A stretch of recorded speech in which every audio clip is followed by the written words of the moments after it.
Online form.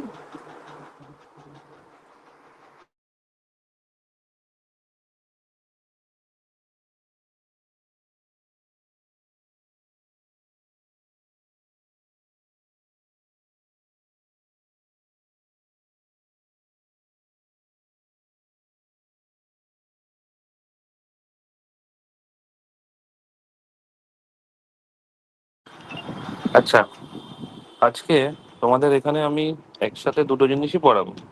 একটা time complexity, আর তার সাথে সাথে অ্যাসিম্পটোটিক নোটেশন। ঠিক আছে? মেনলি আমরা যদি একটু সিলেবাস ডিসকাশনটা বলে নিই, আহ, অনিশ, তোমার ক্ষেত্রে দুটোই আছে।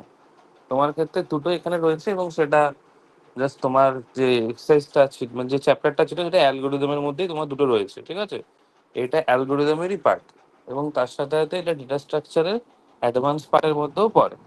আর যারা কলেজে আছো তাদের ডেটা স্ট্রাকচার তো আছেই, বাট তোমাদের এখন ডাইরেক্টলি কিন্তু টাইম কমপ্লেক্সিটি বা অ্যাসিম্পটোটিক নোটেশন তোমাদের ডিএস এর কোনো সিলেবাসে নেই। এটা হয়তো তোমরা পরে অ্যালগোরিদম যখন পড়বে তখন আসবে। কিন্তু তোমাদের ডিসক্রিট ম্যাথামেটিকে একটা জায়গায় অ্যাসিম্পটোটিক নোটেশন তোমাদের পড়তে হবে। ঠিক আছে? সুতরাং ওইটা এটাকে রিলেট করে। আর টাইম কমপ্লেক্সিটি তোমরা এতদিন ধরে কোনো প্রোগ্রামিংয়েই পড়োনি, কিন্তু তোমাদের টাইম কমপ্লেক্সিটিও পড়তে হবে। কারণ তোমরা যে প্রোগ্রামিং গুলো শিখেছো, এবং এর পরের সপ্তাহ থেকে তোমাদের যে সার্চিং সর্টিং করাবো, সেই সব কটাতেই কিন্তু টাইম কমপ্লেক্সিটি তোমাকে জানতে হবে, এবং পরীক্ষাতে এই জিনিসটাই তোমাকে জানতে চাইবে। তো সেই জন্য মানে পরে হয়তো তোমার অ্যালগোরিদমের সময় এটা হয়তো বেশি তোমাকে কিছু জানতে চাইবে তোমার থেকে, বাট সেটা এখন থেকে তোমাকে জেনে নিতে হবে, কারণ তোমাদের অ্যাসিম্পটোটিক নোটেশনের পার্টটা এখনই রয়েছে, ডিসক্রিটে রয়েছে। আচ্ছা, ডিসক্রিটে এই লজিকেই দেওয়া রয়েছে, কারণ ডিসক্রিটে যেহেতু তুমি ম্যাথামেটিক্যাল ক্যালকুলেশন করো, সেই জন্য ম্যাথামেটিক্যাল ক্যালকুলেশনের জন্য ওইখানে ওই পার্টটা এখনই ঢুকিয়ে দিয়েছে। ঠিক আছে? সেই জন্য দুটো পার্টি একসঙ্গে আমি পড়াচ্ছি, কারণ টাইম কমপ্লেক্সিটি আর স্পেস কমপ্লেক্সিটি বলে একটা জিনিস হয়, সেটা একটা জিনিস, এটা অ্যালগোরিদমের মধ্যে ইউজ করতে হয়। আর টাইম কমপ্লেক্সিটি ফাইন্ড আউট করার জন্য কিছু নোটেশন আছে, যেটা অ্যাসিম্পটোটিক নোটেশন। ঠিক আছে? চলো, এবার শুরু করছি, স্টার্ট করছি। ওখানে দাঁড়াও।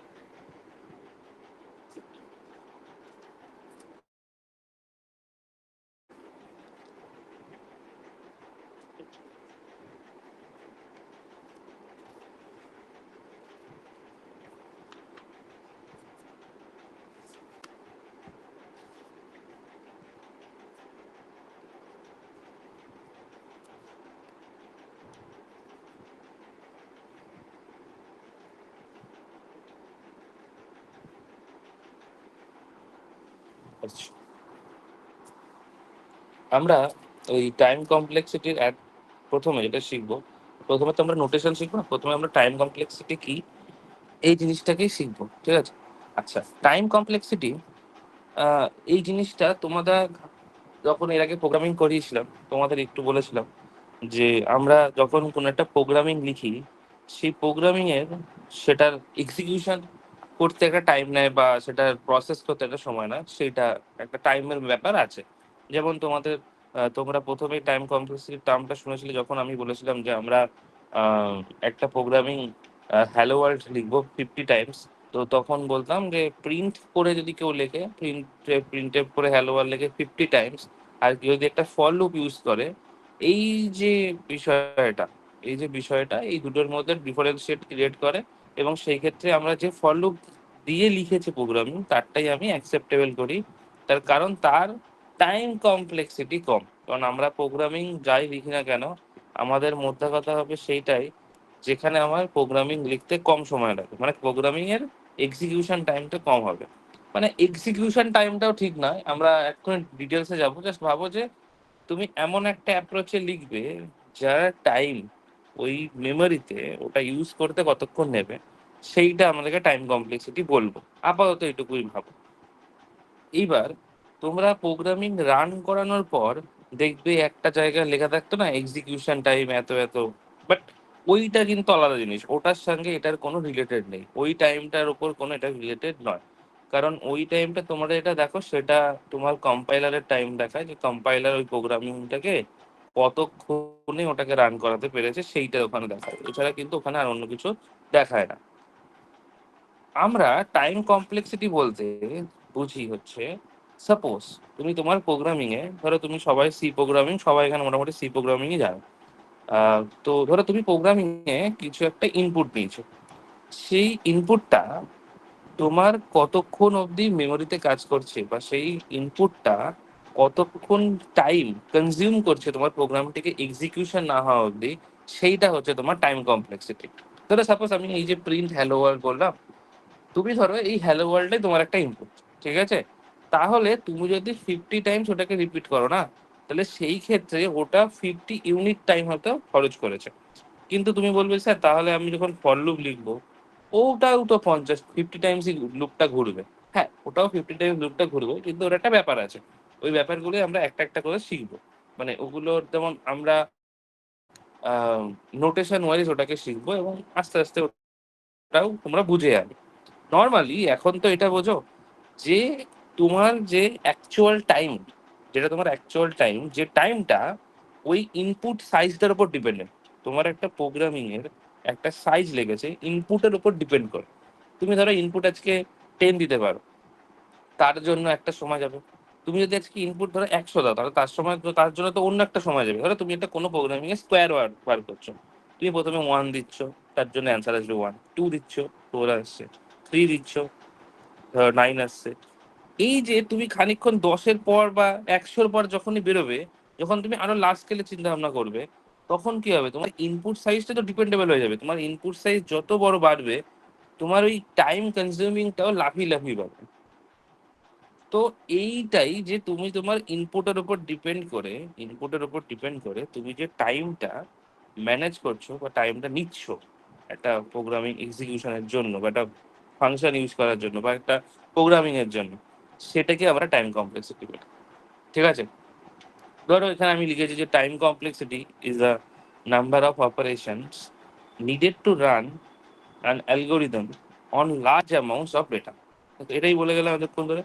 টাইম কমপ্লেক্সিটি হচ্ছে is the number of operations needed to run. Number of operations মানে, মানে তুমি যে ধরো তুমি তো সব প্রোগ্রামিং এক লিখবে, সব প্রোগ্রামিং স্কোয়ার বার করবে, তুমি তো কোনো প্রোগ্রামিং এমনও হবে যেইখানে তুমি ধরো লুপ লাগিয়েছো, ফর লুপ লাগিয়েছো, সেই ফর লুপটাই হয়তো তার ফর লুপের ভেতরে স্কোয়ার করেছো। তার মানে কি, তোমার লুপটা একবার করে ঘুরবে, স্কোয়ারটা আর একবার করে বাড়বে। তো সেইখানে তোমার অপারেশনের উপর ডিপেন্ড করবে যে তে কতটা টাইম নেবে, ওই অ্যালগোরিদমটাকে রান করানোর জন্য। এবং সেটা আমরা সবসময় কিন্তু চিন্তা ভাবনা করবো এই 0, 1, 10 ফের না, মানে 1 মিলিয়ন, 10 বিলিয়ন, এত বেশিতে। কারণ আমরা এই যে তুমি এত অ্যালগোরিদম শিখছো বা প্রোগ্রামিং শিখছো, এটার রিয়েল লাইফ যদি ইমপ্লিমেন্টেশন বলো, সেটা তো কোনো না কোনো একটা টেক পারপাসেই। ধরো তুমি আজকে ফেসবুকের হয়ে কোডিং লিখবে, ধরো তুমি আজকে অ্যামাজনের হয়ে কোডিং লিখবে, তাহলে তাদের স্কেলিংটা তো আর ছোট স্কেল না, যেখানে 100 জন, 1000 জন ইউজার্স আছে, সেখানে তো মিলিয়ন বিলিয়ন বিলিয়ন ইউজার্স। তাহলে এই যে আমি যে জিনিসটা তৈরি করেছি, সেই জিনিসটা তাদের কাছে বা তাদের থেকে আমাদের কাছে যে স্টোর হচ্ছে বা আপডেটেড হচ্ছে বা ইনসার্ট হচ্ছে, সেইটা কতটা ফাস্ট হচ্ছে, বা সেই প্রোগ্রামিংটা কতটা স্মুথলি তাদের সামনে টাইম কনজিউমিং করছে, সেইটা হচ্ছে আমার বড় কথা। কারণ তুমি আজকে একটা ফেসবুক লঞ্চ করেছো, যে ফেসবুকটায় ও খুলে কোনো ছবি দেখতে দেখতেই তোমার মানে খুলতে খুলতেই তোমার সময় চলে যাচ্ছে, কিন্তু আমরা যে অরিজিনাল ফেসবুকে সেখানে খুব তাড়াতাড়ি হয়।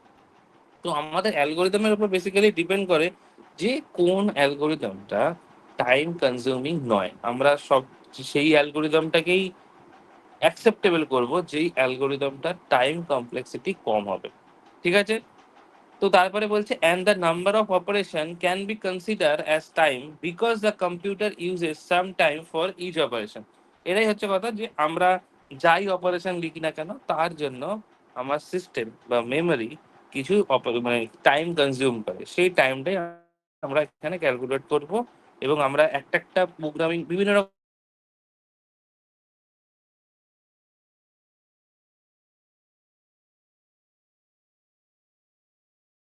রকমের যে জিনিসটা আজকে পড়াচ্ছি আমি রিফ্লেক্স জিনিসটা আমি যতটা পারছি সহজ করে বোঝানোর চেষ্টা করব। তার কারণ তোমাদের এই নোটেশন গুলো তো বহুতই একটুখানি উপর লেভেলের জিনিস। তো তোমাদের কোনো জায়গায় এন্টায়ার সিলেবাসে টাইম কমপ্লেক্সিটি বার করা খুব একটা দেখতে চায় না। সবাই তুমি ইন্টারভিউ বলো বা পরীক্ষার এক্সাম কোশ্চেন বলো, সেখানে সবাই এইটা জানতে চায় যে কোনটা টাইম কমপ্লেক্সিটি কি। যেমন তোমরা মোটামুটি সবাই লুপের প্রোগ্রামিং শিখেছো। আচ্ছা, যারা জানো এটা আমি বলি যে তোমাদের স্ট্যাক শিখেছো, তোমরা কিউ শিখেছো, লিঙ্ক লিস্ট শিখেছো। এই যে তোমরা লিঙ্ক লিস্টে যে এইভাবে কেন লেখো, এইভাবে এই পদ্ধতিতে কেন লেখো, তোমরা তো অন্যভাবেও লিখতে পারতে। তোমরা আরো একটা লুপ ইউজ করতে পারতে, এটা করতে পারতে। তো আমি বলি যে না, ওটা করবে না, এটা করেই করতে হবে। এগুলো একটা কারণ আছে, পারপাস আছে। কারণ ওগুলো করে লিখলে টাইম কমপ্লেক্সিটি বেড়ে যাবে। টাইম কমপ্লেক্সিটি বেড়ে যাওয়াটা আমাদের উদ্দেশ্য না, আমাদের উদ্দেশ্য টাইম কমপ্লেক্সিটি কমানো, যতটা কমে পাওয়া যায়। ঠিক আছে? তো এই যে তো প্রত্যেকটা এলিমেন্টে টাইম কমপ্লেক্সিটি আমাদের কিন্তু ইন্টারভিউ বলো, ভাইবা বলো, বা এমসিকিউস টাইপ কোশ্চেন বলো, সব জায়গায় কিন্তু টাইম কমপ্লেক্সিটি কি সেটা জানতে চাই। কিন্তু টাইম কমপ্লেক্সিটি ফাইন্ড আউট করাটাও জানতে হবে। কারণ টাইম কমপ্লেক্সিটি ফাইন্ড আউট করা না জানলে তোমরা বড় স্কেলে সেই জিনিসটাকে কোনোভাবে অ্যাকোয়ার করতে পারবে না। ঠিক আছে? এবার আমি ছোট্ট করে একটা টাইম কমপ্লেক্সিটির গল্প বলছি, টাইম কমপ্লেক্সিটিটা কিভাবে এনহ্যান্সড হচ্ছে সেই বিষয়টাই। ঠিক আছে? বাবু, সাপোজ আমার একটা অ্যারে আছে।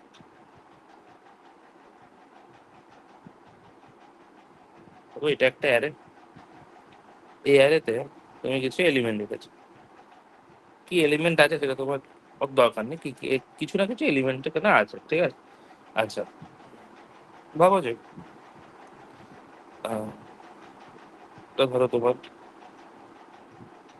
এই নাম্বার অফ এলিমেন্টস, সেটার মধ্যে এটা সাইজটা ভাবো এ। ঠিক আছে? এই যে অ্যারেটা আমি লিখেছি সেই অ্যারেটার সাইজ ভাবো এ। ঠিক আছে? আর আমরা একটা ছোট্ট একটা জিনিস বলে দিই, আমরা না এই যে অ্যাসিম্পটোটিক নোটেশনের মধ্যে সেটা পড়ে, বা টাইম কমপ্লেক্সিটি জানার জন্য সেই জিনিস জানাটা খুব জরুরি। আমরা ৩ রকমের কেস হয়। ধরো একটা বেস্ট কেস, একটা ওয়ার্স্ট কেস, আর একটা এভারেজ কেস। ঠিক আছে? একটা কি কেস? একটা বেস্ট কেস, একটা এভারেজ কেস, একটা ওয়ার্স্ট কেস। আমাদের সবথেকে যে জিনিসটাকে নিয়ে চলতে হবে সেটা হচ্ছে ওয়ার্স্ট কেস। আমরা বেস্ট কেসকেও ধরবো না, এভারেজ কেসকেও ধরবো না। আমরা সবসময় ওয়ার্স্ট কেসটাকে ফাইন্ড আউট করে সবার আগে চেষ্টা করবো, তার কারণ আমাদের মেন ফান্ডটা কিন্তু ওটার মধ্যে। বাকিগুলো কি পড়তে হবে না? বাকিগুলো পড়তে হবে, জানতে সবগুলোই হবে, বাট ম্যাক্সিমাম জায়গায় কিন্তু বেস্ট কেসটাই এই ওয়ার্স্ট কেসটাই দেখতে চাই। এই worst case, best case, average case কি জিনিস আমি পরে ডিটেলিং এ বলবো। জাস্ট এখন ছোট্ট করে একটা জিনিস জেনে নাও, যেই জিনিসটা তুমি সহজেই ফাইন্ড আউট করতে পারো সেটা তোমার বেস্ট কেস। যেই জিনিসটা মানে ধরো একদম পাওয়ার শেষ মুহূর্ত, এটার পরে আর তুমি কোনোভাবেই পেতে পারো না, ঠিক ওই শেষ মোমেন্টে যখন তুমি পাও, তখন সেটা হচ্ছে তোমার ওয়ার্স্ট কেস। আর মাঝামাঝি কোনো একটা জায়গায় পেলে সেটাকে আমরা অ্যাভারেজ কেস বলি। ঠিক আছে? ভাবো এইখানেও সেম একটা জিনিস, এটা একটা তোমার অ্যারে এলিমেন্ট আছে এখানে। এই অ্যারেতে কিছু এলিমেন্ট আছে, ধরো 10, 20, 30, 40 এরকম কিছু একটা আছে। ঠিক আছে? তুমি এখানে দেখো, যদি তোমাকে আমি বলি যে তুমি 10 ফাইন্ড আউট করতে পারবে, তুমি বলবে হ্যাঁ স্যার, 10 তো ফাইন্ড আউট করতে পারবো। তা তুমি যখন ফাইন্ড আউট করা স্টার্ট করবে, তুমি তখন এলিমেন্টটা কোথায় পাবে? একদম প্রথমে পেয়ে যাবো, একদম প্রথমেই পেয়ে যাবে। তো আমার উদ্দেশ্য এই প্রথমে পাওয়াটা না, আমার উদ্দেশ্য যে আমি এটা হলে আমার বেস্ট কেস হয়ে যাবে। আমি চাইবো সবসময় ওয়ার্স্ট কেসটাকে ফাইন্ড আউট করার চেষ্টা। মানে আর এটা এটা তোমার আমি বলতে চাইছি যে এটা অ্যাকচুয়ালি অ্যাপ্রোচ নয়। আমাদের অ্যাপ্রোচটা এটা একদমই নয়। আমাদের অ্যাপ্রোচটা হচ্ছে যে আমরা টাইম কমপ্লেক্সিটি ফাইন্ড আউট করবো, এবং সেই ক্ষেত্রে টাইম কমপ্লেক্সিটি ফাইন্ড আউট করার প্রথম যে পার্টসটা, সেটা হচ্ছে আমরা ওয়ার্স্ট কেস দিয়ে ফাইন্ড আউট করবো। ঠিক আছে? আমি জাস্ট একটা এখানে ফাইন্ড আউট করছি না কোনো টাইম কমপ্লেক্সিটি, জাস্ট আমি বলছি যে আমরা একটা ইকুয়েশন ফর্ম করবো, সেই ইকুয়েশন ফর্মটা আমরা কিভাবে করতে পারি, জাস্ট এইটুকু ভাবো। এবার ধরো সাপোজ আমি তোমাকে বললাম যে তুমি 40 ফাইন্ড আউট করতে পারবে, তুমি বলবে হ্যাঁ স্যার, এই তো 40 একদম লাস্টে পাবো। তুমি একটা জিনিস এইটুকু তো সবাই জানো, তাহলে এই 40টা পেতে হলে তোমায় কতগুলো মুভমেন্ট করতে হবে? কেন স্যার, 4টে মুভমেন্ট করবো। তাহলে এই 4টা কার সমান? এই 4টা অবশ্যই তোমার যে অ্যারে এলিমেন্টের যে অ্যারেটার যে লেন্থ ছিল তার সমান। এই অ্যারেটার যে লেন্থ ছিল এটা তার সমান। এক্স্যাক্টলি, বুঝতে পেরেছো সবাই? তুমি ভাবো সাপোজ আমি এখানে একটা ইকুয়েশন ফর্ম করছি, আমি জাস্ট বলছি ওয়াই ইকুয়াল টু এ। কি লিখছি? ওয়াই ইকুয়াল টু এ। এইখানে এই ওয়াইটা ডিটারমাইন করছে এই এটাকে। এটা মানে কি, এটা আমার অ্যারে এলিমেন্ট। তার মানে এই এটাকে আমি লিখতে পারি, তো সাপোজ আমি এরকম করে লিখছি, F of A is equal to A, normally F of A equal to A. এর মানে হচ্ছে তুমি যে অ্যারেটাকে, আচ্ছা তুমি এটাও লিখতে পারো, আচ্ছা ঠিক আছে, ভাবো সাপোজ আমি এখানে এটাকে সাপোজ আমি এক্স দিয়ে লিখছি, ঠিক আছে। তার মানে তুমি এটাকে তো এটাও লিখতে পারো যে F of x is equal two x, এটাও লিখতে পারো। তার কারণ তোমার এই এক্সটা হচ্ছে সেই পার্টিকুলার এলিমেন্টটা, এই এক্সটা হচ্ছে তোমার সেই পার্টিকুলার এলিমেন্টটা, যেই পার্টিকুলার এলিমেন্টটাকে তুমি ফাইন্ড আউট করতে চাইছো। ধরো এক্স মানে কি, আমি বলছি 40, তাহলে 40 তুমি কখন পাবে, যেই মোমেন্টামে তোমার এই ফাংশন অফ এর ভ্যালুটা এ হয়েছে, মানে ফাংশনে এর ভ্যালুটা স্যাটিসফাই করেছে। ফাংশন এর ভ্যালু কত হতে হবে, ফাংশন এর ভ্যালু অবশ্যই এখানে ধরো 4 আছে। তার মানে ইনপুট সাইজ আমার যেই লেন্থে যাবে, মানে ইনপুট সাইজ মিনস আমি বলতে চাইছি যে আমার ওই অ্যারেস এলিমেন্টের সাইজ কত, ঠিক আছে। যদি আমার অ্যারে এলিমেন্টের সাইজ 4 হয়, তাহলে সেই ক্ষেত্রেই আমি গিয়ে পার্টিকুলার ওই ভ্যালুটাকে ফাইন্ড আউট করতে পারবো। এবার একটা ছোট্ট জিনিস, যদি আজকে অ্যারে এলিমেন্টটা আরো বড় হয়ে যায়, ধরো সাপোজ এখন অ্যারে এলিমেন্টটা 4টে এলিমেন্টের উপর আছে, আমি বলছি যে না ঠিক আছে, এটাকে 12টা করে দাও। তাহলে 12টা করে দিলে তুমি তাহলে 12 নাম্বার এলিমেন্টটাকে যখন খুঁজবে, তখন খুব স্বাভাবিকভাবেই আমার 12 টাইম সেটাকে মুভমেন্ট করতে হবে, ঠিক আছে না, 12 টাইম সেটাকে মুভমেন্ট করার চেষ্টা করব।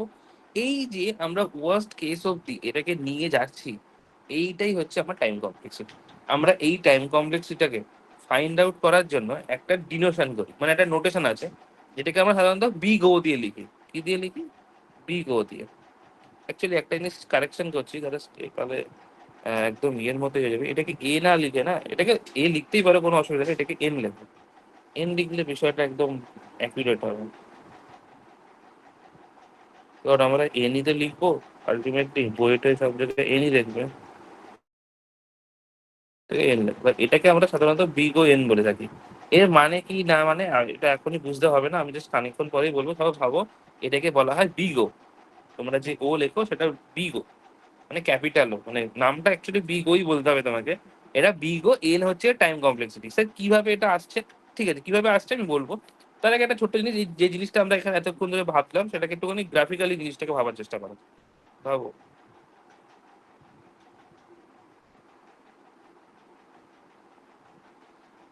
ধরো এটা তোমার এক্স অ্যাক্সিস, এটা ধরো ওয়াই অ্যাক্সিস। সাপোজ এদিকে ভাবো আমি ওই ইনপুট সাইজটাকে লাগাবো, এটা ভাবো এন, ঠিক আছে। আর এদিকে আমার ওই অ্যারে এলিমেন্ট, এটা আমার কতটা মেমোরি অবধি যাবে, সেই মেমোরি লেন্থটুকু আমরা এখানে ফাইন্ড আউট করছি, ঠিক আছে। আচ্ছা ভাবো এখানে 1, এটা 10, এটা 50, এটা 100।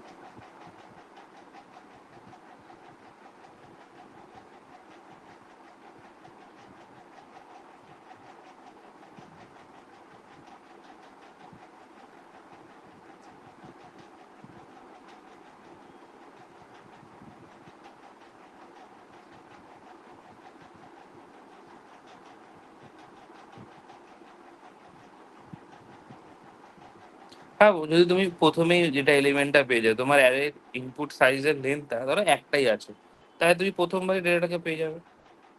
ধরো এই পয়েন্টে সেটাকে পেয়ে গেল। এই যেমন এখানে ধরো কত 4 নম্বরে ছিল, ধরো এই অ্যারে লেন্থটাই আমি আজকে 100 করে দিয়েছি, তবে 100 করে দিয়েছি। তার মানে 100 এলিমেন্টে গিয়েই তুমি ভ্যালুটাকে ফাইন্ড আউট করবে। তাহলে সেই ক্ষেত্রে তোমার রেঞ্জটা তখন এরকম হয়ে যাবে।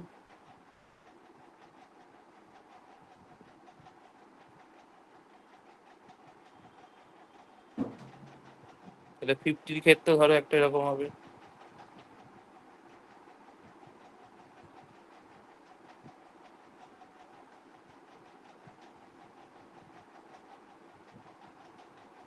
ঠিক আছে, তুমি যা এলিমেন্ট দেবে, সেইটা যত টাইমস অব্দি মুভমেন্ট করবে, ঠিক তত নাম্বার এলিমেন্ট থেকেই তুমি সেই ভ্যালুটাকে ফাইন্ড আউট করতে পারছো, আপাতত এই কেসটার জন্য, ঠিক আছে। তাই তোমার এইখানে যে লাইনটা তুমি পাবে সেটা একটা লিনিয়ার লাইন পাবে। দেখো এই লাইনটা বরাবরই তোমার কিন্তু এই জিনিসটা মুভমেন্ট করতে করতে গেছে,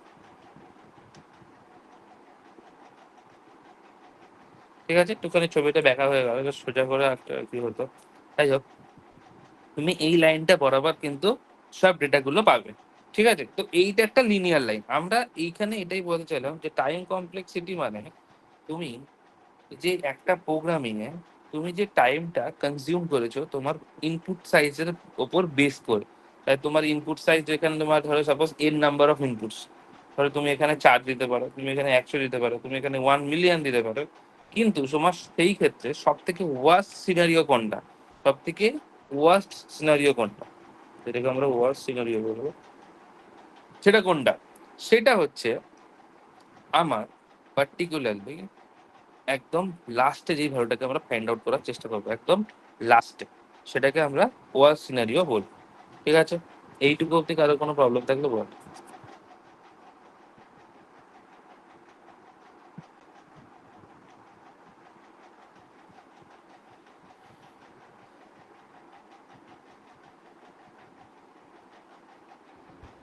বুঝতে পেরেছি। ঠিক আছে, আচ্ছা। স্যার এরপর বলছি, কিন্তু এই যে লাইনটা, এটা কি সবসময় এরকম লিনিয়ারই হবে? না না না না না না না না না না, এটা একদমই হবে না। কি কি টাইপ হতে পারে সব বলবো আস্তে আস্তে, আচ্ছা সব বলছি। আচ্ছা, আমরা এরপরে যেটা আমাদের থাকে সেটা হচ্ছে এই টাইম কমপ্লেক্সিটি কোনো একটা পার্টিকুলারলি এক্সপ্রেশনের ক্ষেত্রে ফাইন্ড আউট করো, কোনো একটা পার্টিকুলারলি এক্সপ্রেশনের ক্ষেত্রে ফাইন্ড আউট করা, এবং সেটা কিভাবে আমরা ফাইন্ড আউট করব সেটা খুব জরুরি। তো আমি তো পরেরটা লাগিয়ে দিচ্ছি। ঠিক আছে, এটা আমরা এখানেই বলে দিচ্ছি, একটা জাস্ট ছোট্ট এক্সাম্পল দিচ্ছি, এটা মনে রাখবে। হ্যাঁ, কারণ উল্টো ভাবে অনেক সময় জিজ্ঞেস করে। বাবা সাপোজ একটা তোমায় কোশ্চেন দিয়ে দিয়েছে যে ভাবো যে এফ অফ এন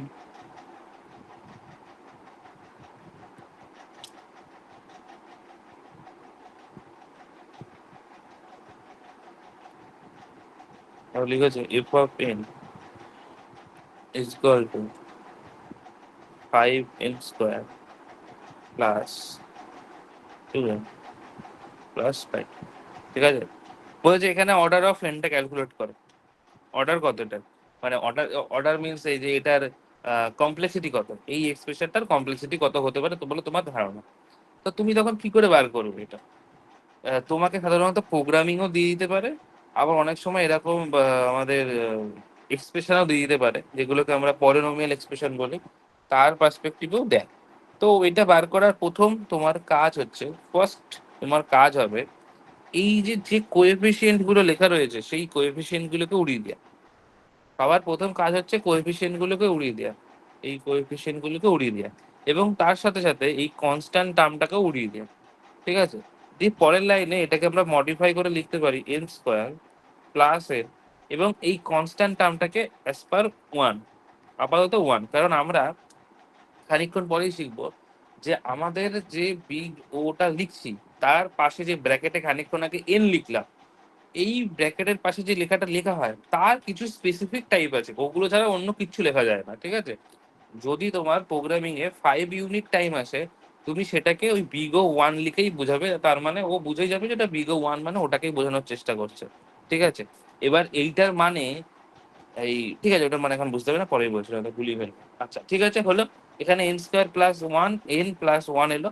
তাহলে প্রথমে আমরা কি করলাম, সমস্ত কোএফিসিয়েন্ট গুলোকে উড়িয়ে দিলাম, এবং যে নর্মালি কনস্ট্যান্ট টার্ম ছিল সেগুলোকে 1 দিয়ে রিপ্লেস করে দিয়েছি। ঠিক আছে, এর পরের কাজ হচ্ছে যে তোমার কাছে যে এখন যে ডেটাগুলো লেখা রয়েছে সেই ডেটা এলিমেন্ট গুলোর মধ্যে সব থেকে হাইয়েস্ট ভ্যালু কোনটা কে জেনারেট করবে, সব থেকে হাইয়েস্ট ভ্যালু কে জেনারেট করবে। দেখো যে 1 আছে সে তো 1ই দেবে। ধরো তুমি সাপোজ এন এর ভ্যালু 2 ধরেছো, সাপোজ হবে এন এর ভ্যালু 2 ধরেছো, তাহলে এন এর ভ্যালু যদি 2 হয়, তাহলে এটা যদি 2 দেয় তাহলে এটা কত দেবে, 4 দেবে। তাহলে সব থেকে হাইয়েস্ট কে দিচ্ছে, ম্যাক্সিমাম ভ্যালু কে জেনারেট করছে, অবশ্যই n² দিচ্ছে। তাই এগুলোকেও আমরা পরের লাইনে ক্যান্সেল আউট করে দেবো। তাহলে এটা হবে এখন big O of n², big O of n²। একটুখানি এদিক ওদিকের জিনিস মনে হচ্ছে, বাট একটুখানি ওয়েট করো, যে আস্তে আস্তে বুঝতে বুঝতে মানে জিনিসটা পরপর পরপর বসে যাবে। ঠিক আছে, ঠিক আছে, এটা বুঝতে পেরেছি কিভাবে আমরা ক্যালকুলেশন করেছি। জাস্ট ভাবো যে এই বিগ ও লেখাটা একটা নোটেশন, হ্যাঁ মাথায় বেশি চাপ নিয়ে সেটা নোটেশন। আমরা এখানে শুধুমাত্র এখন যেটা শিখছি সেখানে শুধুমাত্র আমরা টাইম কমপ্লেক্সিটি বার করা শিখছি। কি বার করা শিখছি? টাইম কমপ্লেক্সিটি বার করা শিখছি। আমরা একটা এক্সপ্রেশন দিয়ে দিয়েছিল, সেই এক্সপ্রেশনের টাইম কমপ্লেক্সিটি কি হতে পারে সেইটা এখানে ফাইন্ড আউট করে দিচ্ছে। হ্যাঁ, এই এক্সপ্রেশনটার টাইম কমপ্লেক্সিটি এন স্কোয়ার হতে পারে। ঠিক আছে, এইটুকু হবে, এন স্কোয়ার হতে পারে। কিভাবে এন স্কোয়ার হতে পারে এটা। এইবার এখানে তোমার মনে হতে পারে যে স্যার কেন আমরা এই এন স্কোয়ারের দিকে যাচ্ছি, আমরা তো হতে পারে ওয়ানের দিকেও যেতে পারতাম, কেন যাচ্ছি না এই বিষয়টা, কেন আমরা বিগো ওয়ান লিখলাম না, বা কেন আমরা বিগো এন লিখলাম না, কেন আমরা বিগো এন স্কোয়ারই লিখলাম। এইটা খানিকক্ষণ ওয়েট করো, এই টাইম কমপ্লেক্সিটি জিনিসটা পুরোটা বুঝে নাও। আমরা অ্যাসম্পটেটিক নোটেশনে গেলে জিনিসটা বুঝে যাবে, ইজি বিষয়টা। ঠিক আছে, টাইম কমপ্লেক্সিটি ফাইন্ড আউট করাটা যদি একবার বুঝে যাও, তাহলে কিন্তু তোমার জিনিসটা সহজ লাগবে। যদি এইটা ফাইন্ড আউট করা না বুঝতে পারো না, তাহলে অ্যাসম্পটেটিক নোটেশন বুঝতেই পারবে না, কারণ অ্যাসম্পটেটিক নোটেশন সব থেকে কঠিন। মানে আমার এন্টায়ার জার্নিতে, এই কম্পিউটার সায়েন্স জার্নিতে সব থেকে কঠিন জিনিস অ্যাসেম্বলি নোটেশনকেই লাগে। মানে একটুখানি কমপ্লেক্স জিনিসটা, বাট আমি আগে টাইম কমপ্লেক্সিটি বোঝানোর চেষ্টা করছি, কারণ টাইম কমপ্লেক্সিটি বুঝতে পারলে তুমি খুব ইজিলি বুঝতে পারবে জিনিসটা। ঠিক আছে, কারণ তোমরা তো আলটিমেটলি কাজ প্রোগ্রামিং লিখেই বুঝবে, তোমরা তো লার্জ স্কেলে এখন বুঝতে চাইছো না। এই প্রোগ্রামিং লেখার পরে তার জিনিসটা কি আসতে পারে সেটা তোমাকে খুব জরুরি জানাটা। ঠিক আছে, আমি এখানে একটা পেজ অ্যাড করে বলছি।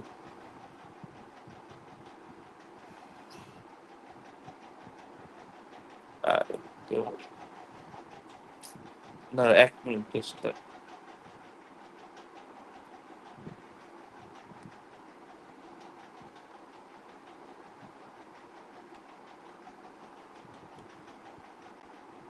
আচ্ছা, তাও আমি একটা এক্সপ্রেশন দিচ্ছি।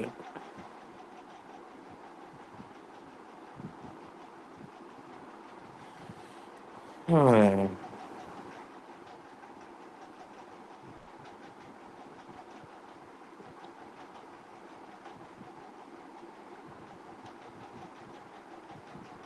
বলো তো এটা কি হবে।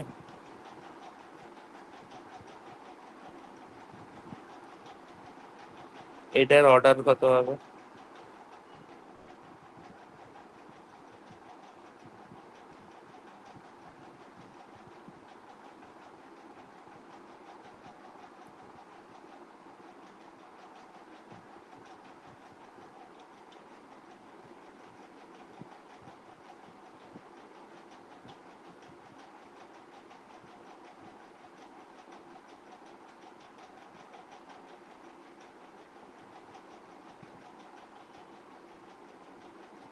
N square.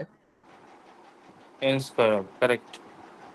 এক্স্যাক্টলি, এখানে আমরা এটাকে ধরবো, আমরা এইগুলোকে মুভ করে দেবো, 300, 5, 2 এগুলোকে ধরবোই না। আমরা লিখবো এন স্কোয়ার। আমরা রুট এন মানে সাধারণত n⁻1/2 হিসাবেই ভাবি। ঠিক আছে, তা তুমি যখন এন এর ভ্যালু যখন অন্য কিছুটা বসাবে, সেক্ষেত্রে ম্যাক্সিমাম ভ্যালু তুমি এটার জন্যই পাবে, তো এটাকে আমরা ধরবো না, আমরা এটাকে এন স্কোয়ারই ধরবো। তাহলে এটা হবে big O of n square. ঠিক আছে, ঠিক আছে, এরকম অনেক কিছু হয়। আচ্ছা, এবার আসো এখানে। আচ্ছা, ভাবো যে আমরা এই যে বিগো লিখলাম, এর ভেতরে তোমরা এখন এন দেখলে, এন স্কোয়ার দেখলে, এরকম ভাবে অনেক কিছু হয় যেটাকে আমরা তোমার অনেক রকম, যেমন এখানে এখন দেখতে পাচ্ছ বিগো ওয়ান। ঠিক আছে, এইগুলো কিভাবে আসে না আসে সেটা এখন আমরা দেখব। ঠিক আছে, আমি নর্মালি একটা প্রোগ্রামিং লিখছি, তারপরে আস্তে আস্তে বোঝার চেষ্টা করবো। আচ্ছা, প্রোগ্রামিং তো লিখলে হয়েই যাবে, বাট এটা যেহেতু টাইম কমপ্লেক্সিটি আমরা অ্যালগোরিদম পার্সপেক্টিভে ভাবি, তো আমি অ্যালগোরিদম করে লেখার চেষ্টাই করছি। ঠিক আছে, আচ্ছা, অ্যালগোরিদমে আমরা না তো সাধারণত তোমরা যেরকম প্রোগ্রামিং লেখো যে প্রথমেই ইন্ট মেন লাগিয়ে লিখতে শুরু করে দাও, সেটা তো বটেই, অবশ্যই ঠিকঠাক আছে, সেটার জন্য কোনো অসুবিধা নেই। কিন্তু অ্যালগোরিদমের লেখার প্রথম ফার্স্ট মেথড হচ্ছে এটাই, তোমাকে যেটাকে ফাংশনের মধ্যে দিয়ে লিখতে হবে। ঠিক আছে, এটাকে পুরো ফাংশনের মধ্যে দিয়ে লিখতে হবে। ঠিক আছে, আমি একটা প্রোগ্রামিং লিখছি, ভাবো।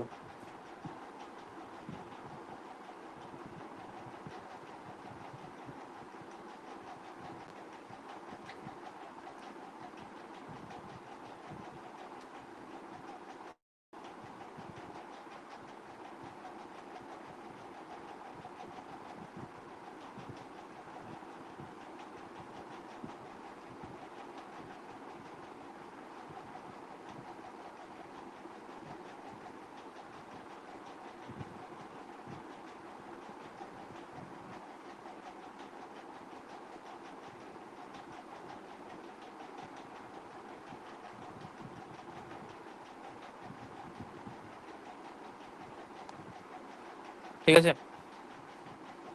বুঝতে পেরেছি। নর্মালি একটা প্রোগ্রামিং লিখেছে যেখানে আমরা ইভেন নট ফাইন্ড আউট করার চেষ্টা করছি। ঠিক আছে, আচ্ছা তোমাদের এটা বলে রাখি, এটা একটা অ্যালগোরিদম লেখা হয়েছে, হ্যাঁ। ওই কেন ইফের পাশে মানে ব্র্যাকেট দিইনি, ব্র্যাকেট কেন নেই, এগুলো লিখতে হয় না অ্যালগোরিদম, ঠিক আছে। নর্মালি এই অ্যাপ্রোচে লেখা হয়। প্রিন্ট লিখেছি নর্মালি, প্রিন্ট এফও লিখিনি, এটা নিয়ে ভাবনার কিছু নেই। এটা অ্যালগোরিদম লিখেছি বলে এইভাবে লিখেছি, ঠিক আছে। তাহলে স্যার প্রোগ্রামিং লিখলে কি আলাদা রকম টাইম কমপ্লেক্সিটি হবে? না, সেটাও নয়, একই রকমই হবে। আচ্ছা, তোমাকে যদি বলে যে এইটার, এই প্রোগ্রামিংটার বা এই অ্যালগোরিদমটার টাইম কমপ্লেক্সিটি কত, ঠিক আছে। আচ্ছা, খুব ভালো করে বুঝবে টাইম কমপ্লেক্সিটি কি করে বার করতে হবে। মনে রাখবে এই যে ইফ এলস এর পাশে যে কন্ডিশন লেখা রয়েছে না, সেই কন্ডিশন গুলো কোনো এক্সিকিউটেবল ফরম্যাটের মধ্যে পড়ে না, সেগুলোর জন্য কোনো রকম টাইম কনজিউমিং হয় না। টাইম কনজিউমিং তখনই হয় যখন এই যে ইফ আর এলস আছে এর যে একটা স্টেটমেন্টস আছে, সেই স্টেটমেন্টের জন্য ও কিন্তু টাইম কনজিউম করবে। যেমন খুব ইজিলি ভাবো, ইভেন আর অড, তুই প্রথমে এই মেথডে গেলে কোনো অসুবিধা নেই। এইখানে যেটা এই লাইনটা যখন ও যাবে, এই লাইনটার জন্য আমরা কোনো কিন্তু টাইম এক্সিকিউট করবো না, কোনো কিছু টাইম কনজিউমিং হবে না। এইটার পার্সপেক্টিভে টাইম কমপ্লেক্সিটি ক্যালকুলেট হবে না, ঠিক আছে। এইটাকে আমরা ভাববো না, এর মধ্যে আমরা ভাববো এই স্টেটমেন্টটা। এবার দেখো, তুমি এইটা তো জেনে এসছো যে যদি ইফ এক্সিকিউট হয় তাহলে এলস কখনো এক্সিকিউট হবে না, আর যদি ইফ এক্সিকিউট না হয় তাহলে এলস এক্সিকিউট হবে। তারপরে সাপোজ তুমি এখানে ভেবে নাও যে এইটার জন্য পার্টিকুলারলি তোমার একটা টাইম খরচ হয়, সেটা ভাবো 1 ইউনিট টাইম, 1 ইউনিট টাইম খরচ হয়। যদি আজকে ইফটা আমার না এক্সিকিউশন হতো, তাহলে আমি এলসে যেতাম। এলসে গেলে যখন এটা প্রিন্ট হতো তখন তাহলে এটা কি হতো, এটার জন্য 1 ইউনিট টাইম খরচ হতো, এটার জন্য 1 ইউনিট টাইম খরচ হতো। তাহলে আমার এই টোটাল প্রোগ্রামিংটার জন্য কত ইউনিট টাইম খরচ হয়েছে? কি বলবে স্যার কেন 2 ইউনিট খরচ হয়েছে? তাহলে তুমি বলতে পারো যে টোটাল তোমার 1+1 করলে 2 ইউনিট টাইম খরচ হয়েছে। কিন্তু তোমায় খানিকক্ষণ আগে আমি শিখিয়ে এসেছি, এই যে কনস্ট্যান্ট টার্ম যেখানে ছিল সেগুলোকে কেটে তুমি কি করলে, 1 করে নিলে।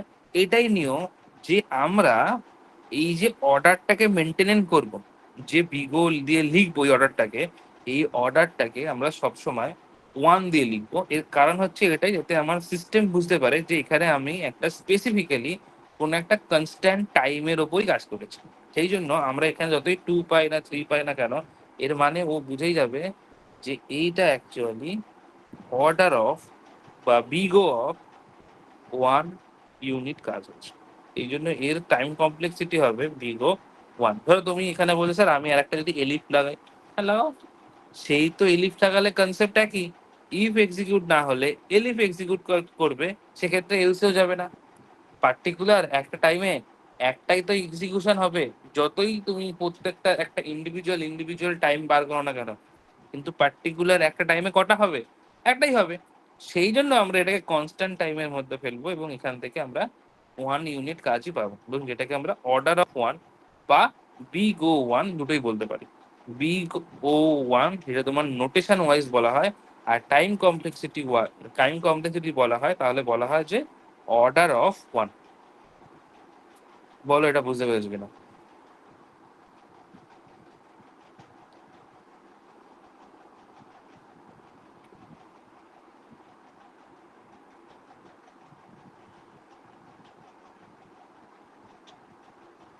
লাস্টের কথাটা কি বললেন আরেকবার বলুন।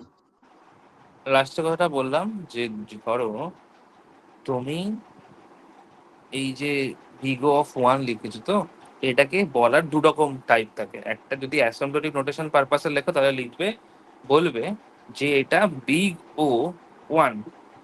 আর টাইম কমপ্লেক্সিটির পার্সপেক্টিভে বললে অনেক সময় আমরা এটা বলি যে অর্ডার অফ 1।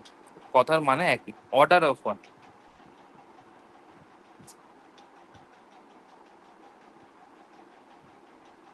ঠিক আছে, clear?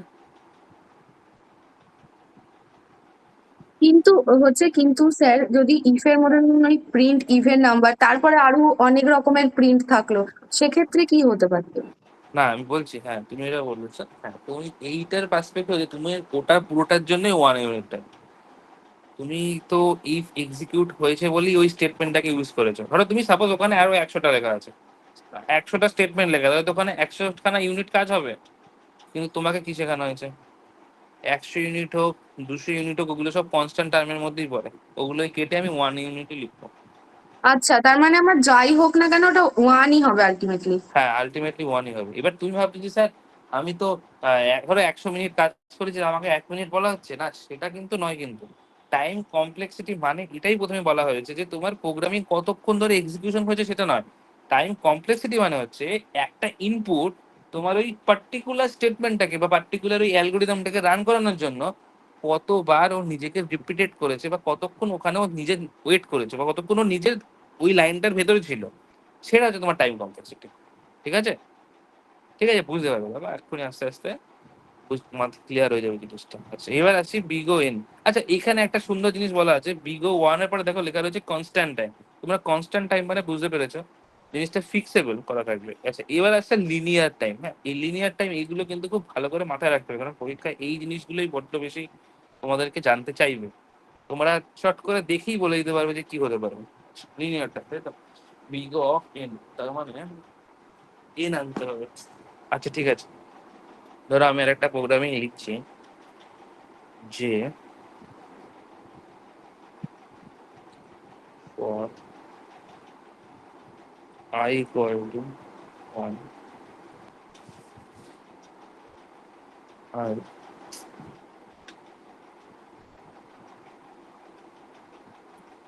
I less than equal to n,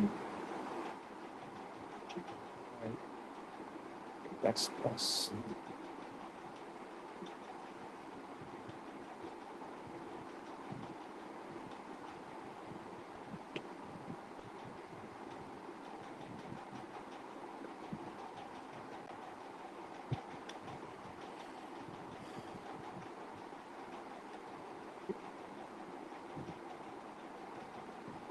এক মিনিট দাঁড়াও।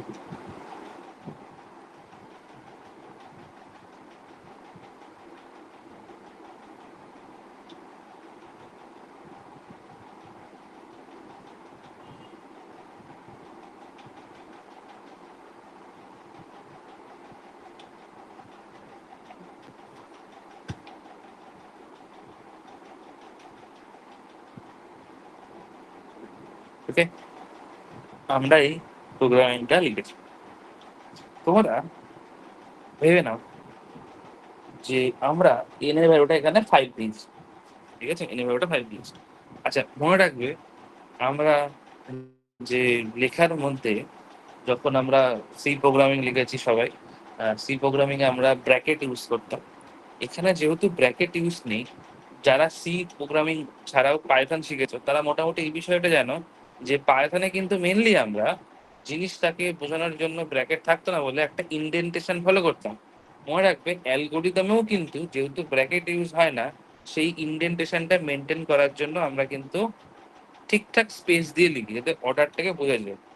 ঠিক আছে, যেমন এখানে তুমি সাপোজ যদি বুঝতে পারো যে এখানে আমরা একটা ফর লুপ লিখেছি, তারপরে আর একটা ফর লুপ লিখেছি, কেউ এটা ভেবে নেবে না যে কিন্তু এখানে নেস্টেড লুপ ইউজ করা হয়েছে, মানে একটা ফর লুপের ভেতরে আর একটা ফর লুপ লেখা হয়েছে, এরকম কোনো ব্যাপার নেই।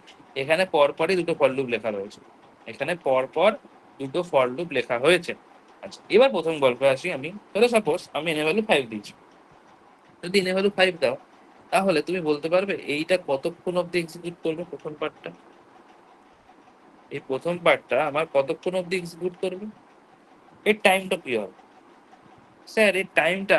ও হ্যাঁ, আরেকটা ইম্পর্টেন্ট জিনিস হচ্ছে এটাই, এখানেও সেম। আমরা প্রথমে যেই ফরের লেখাটা পেলাম, এই লেখাটাকে কোনো রকম আমরা ইম্পর্টেন্স দেব না, এটার কোনো ইম্পর্টেন্স নেই, নো ইম্পর্টেন্স, আমি লিখে রাখছি, নো ইম্পর্টেন্স, এটার কোনো ইম্পর্টেন্স নেই। ইম্পর্টেন্স হচ্ছে এই স্টেটমেন্ট লেখাটা, এই স্টেটমেন্ট লেখাটার ইম্পর্টেন্স আছে। এবং এই স্টেটমেন্ট লেখাটা তোমার কতক্ষণ এক্সিকিউট করবে, বেশি আগে যায়, এই স্টেটমেন্ট লেখাটা তোমার কতক্ষণ এক্সিকিউট হবে সেইটা কিন্তু তোমার জন্য ডিপেন্ড করবে। তাহলে তুমি যদি এন ভ্যালু এখানে 5 দাও, তাহলে স্টেটমেন্টে যাই লেখা থাকুক না কেন, সেটা 5 টাইমস দিতে হবে, 5 বারই তো হবে ভাই, সোজা কথা। ঠিক আছে, যদি তুমি আজকে নে ভ্যালু 100 দাও, তাহলেও স্টেটমেন্টটা 100 টাইমসই যাবে। যদি তুমি আজকে এন এর টাইমটা 1 মিলিয়ন দাও, তাহলেও স্টেটমেন্টটা 1 মিলিয়ন টাইমই যাবে। সে স্টেটমেন্টে কি আছে না আছে তোমার দেখে লাভ নেই, কিন্তু হবে তো।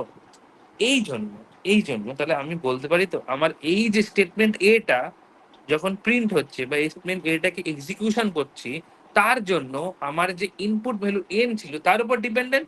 যদি তার উপরে ডিপেন্ডেন্ট হয়, তাহলে আমি এখানে বলতে পারি তো এন ইউনিট টাইমস লাগবে। বড় বুঝতে পেরেছি কি?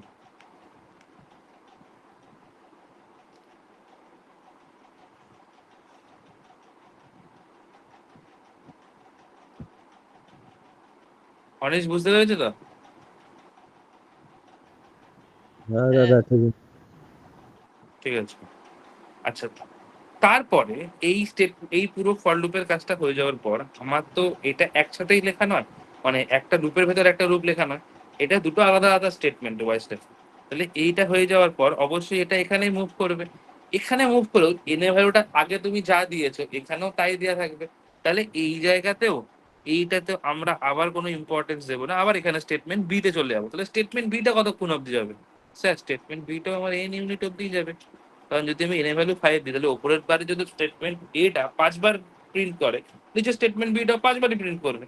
তার মানে আমার ইনপুট ভ্যালু যা দিচ্ছি তার জন্য আমার এই পার্টিকুলার স্টেটমেন্টটা কতক্ষণ এক্সিকিউট করে যাচ্ছে সেটাই আমার টাইম, এবং সেটাকে আমরা টাইম কমপ্লেক্সিটি বলে আসছি। এবং এইটার তুমি টাইম কমপ্লেক্সিটি কি পাচ্ছ? প্রথমে পাচ্ছ এন ইউনিট, এবং পরেরটার জন্য পাচ্ছ এন ইউনিট। তাহলে এই দুটো সাম করলে আমি কি পেতে পারি? এই দুটো সাম করলে আমি বলতে পারি যে অর্ডার অফ বা বিগো অফ 2n, কেউ আবার n স্কোয়ার করে দিও না, মাল্টিপ্লিকেশন এখানে হচ্ছে না, সাম করছি আমরা, টোটাল যা ইউনিট পেয়েছি সেগুলো সাম করি আমরা, সেই জন্য 2n। তুমি খানিকক্ষণ আগেই শুনে এসছো যে স্যার কোনো কোএফিসিয়েন্ট লিখতে হয় না, কোনো কোএফিসিয়েন্ট লিখতে হয় না, এরকম অটোমেটিক্যালি টুটা রিমুভ হয়ে যাবে। তাহলে এইটার টাইম হবে বিগো n বা অর্ডার অফ n। প্রবলেম থাকলে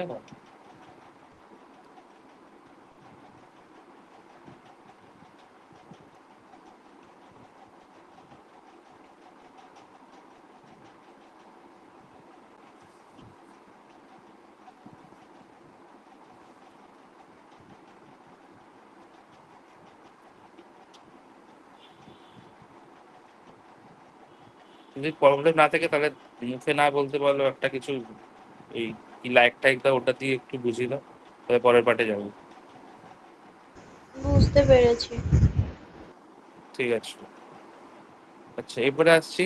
আচ্ছা এটা লিনিয়ার টাইম, তার কারণ হচ্ছে এটাই, তোমরা একদম প্রথমে তোমাদেরকে আমি যেটা শিখিয়েছিলাম সেখানে দেখো এই বিগো এন যেটা তুমি, আমি একটা এক্সপ্রেশন লিখেছিলাম বিগো এন, যার জন্য তুমি একটা যখন গ্রাফ ড্র করেছিলে সেই গ্রাফটা পুরো লিনিয়ার একটা লাইন পেয়েছিল, ঠিক আছে, সেই জন্য আমরা সেটাকে বিগো এন বলি। এবার আসছি কোয়াড্রেটিক টাইম। আচ্ছা কোয়াড্রেটিক টাইম এটার মানে হচ্ছে যে তোমরা ছোটবেলায় এটা তো শিখেছিলে পলিনোমিয়াল এক্সপ্রেশনের মধ্যে অনেক রকম এক্সপ্রেশন হয়, linear expression, quadratic equation, cubic expression, ঠিক আছে। তো সেম মিনস কোয়াড্রেটিক ইকুয়েশন মানে তোমার যে এক্সপ্রেশনটা লেখা থাকবে তার যে এলিমেন্টটা থাকবে বা যে টার্মটা থাকবে সেই টার্মের হাইয়েস্ট পাওয়ার যেন 2 হয়। সেম ভাবে এখানেও আমরা সেরকমই ফাইন্ড আউট করার চেষ্টা করবো, যেখানে আমি যাই পাই না কেন তার মধ্যে একটা এলিমেন্টের পাওয়ার তো 2 হবে, সেই জন্য আমাকে এটাকে কোয়াড্রেটিক বলবো। ঠিক আছে। আচ্ছা প্রোগ্রামিং বলতে তাই তো, প্রোগ্রামিংটাই বলি না, প্রোগ্রামিং লেখা যায়, যেখানে অর্ডারটা এন স্কোয়ার হবে।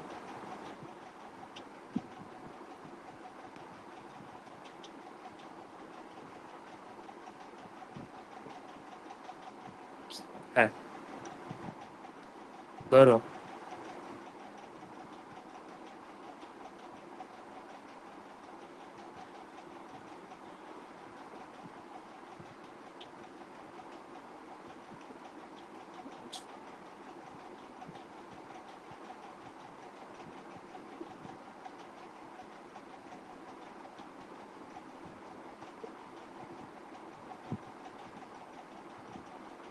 আচ্ছা এখানে একটা ব্র্যাকেট দিচ্ছি না, তোমরা গুলিয়ে ফেলবে আবার।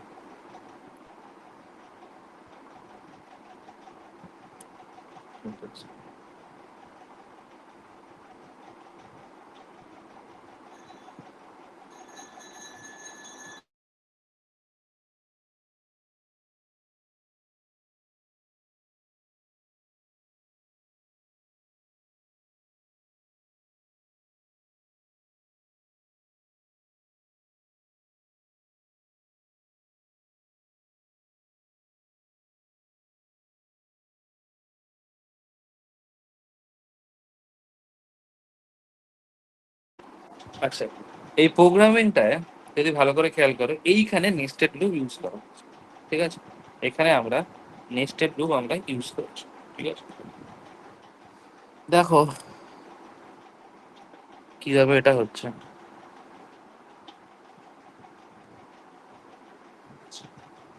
এখানে তোমার নেস্টেড লুপ মানে কি, একটা আই আছে, একটা আই রয়েছে, আর একটা জে রয়েছে, আই আর একটা জে। তুমি এইটুকু তো স্পষ্ট, আমি এটা তোমাদের বোঝাতে পেরেছি যে এই জিনিসগুলো আমাদের কোনো ইম্পর্টেন্স নেই, এই জিনিসগুলো আমাদের কোনো ইম্পর্টেন্স নেই। আমাদের ইম্পর্টেন্স হচ্ছে এই বিষয়টাকে নিয়ে, এই স্টেটমেন্টটাকে নিয়ে। আমরা এই স্টেটমেন্টটাকে কতভাবে রান করাতে পারছি বা নাম্বার অফ টাইমস কিভাবে ঘোরাবো, সেইটা হচ্ছে আমার ইম্পর্টেন্স। ঠিক আছে, আচ্ছা খুব ভালো করে ভাবো। ভাবো যে এন এর ভ্যালু 5 দিয়েছো, এন এর ভ্যালু 5 দিয়েছো, তার মানে আই এর ভ্যালু যখন 1 হবে তখন আমি এই ফর লুপের ভেতর এন্ট্রি নেবো, এবং এখানে গিয়েও এন এর ভ্যালু 5ই থাকবে। সেক্ষেত্রে জেটা কতবার যাবে, জেটা এখানে এই 5 টাইমসই ঘুরবে। তাহলে আমি বলতে পারি তো যখন আই ভ্যালু 1 তখন zeta n number of times movement করবে। ঠিক আছে, এটু ক্লিয়ার?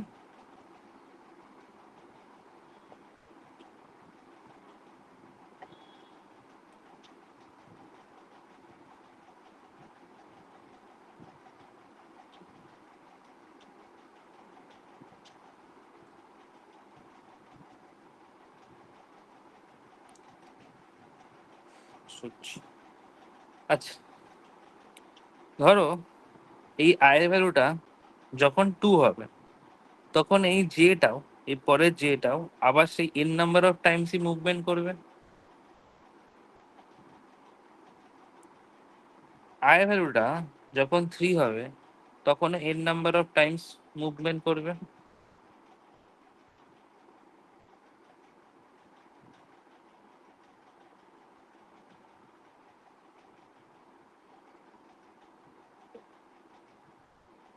এরকম হতে হতে যখন আইটাও এন হবে তখন জেটাও এন নাম্বার অফ টাইমস হবে।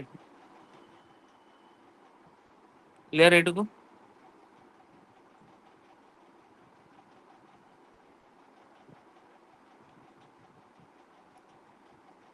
অনিশ বুঝতে পেরেছো তো? হ্যাঁ দাদা বুঝেছি।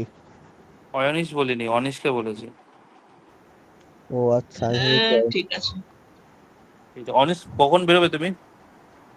না ঠিক আছে, চলুন। ঠিক আছে, তুমি বলে বেরিয়ে যাবে, হ্যাঁ, বলে ঠিক একবার আছে, বেরিয়ে যাবে। ঠিক আছে।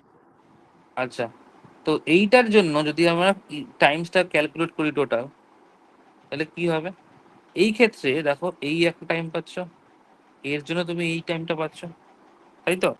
তাহলে এই দুটোকে যদি তুমি কম্বাইন করো তাহলে তুমি কি পাবে? এন স্কোয়ার পাবে। এই দুটোকে কম্বাইন করলে তুমি এন স্কোয়ার পাবে। কেউ আবার 2n বলো না, কারণ 2n এর ক্ষেত্রে খানিকক্ষণ আগে দেখেছো যেটা আলাদা আলাদা ভাবে টাইমটা এক্সিকিউট হয়েছে, কিন্তু এই ক্ষেত্রে কেউ আলাদা আলাদা নয়।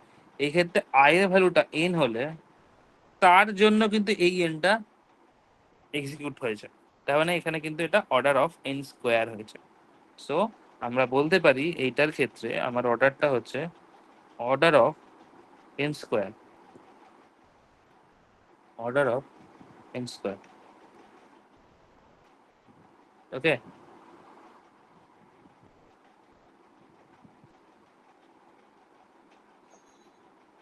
আচ্ছা এখানে আপাতত আমি সানিয়া নিই। আচ্ছা, অস্মিতা ক্লাস করছো?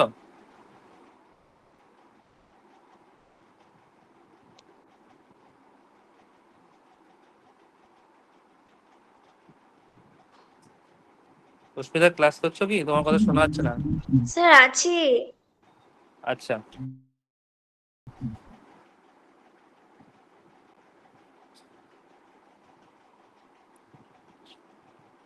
আচ্ছা, অর্ডার অফ এন স্কোয়ার হলো।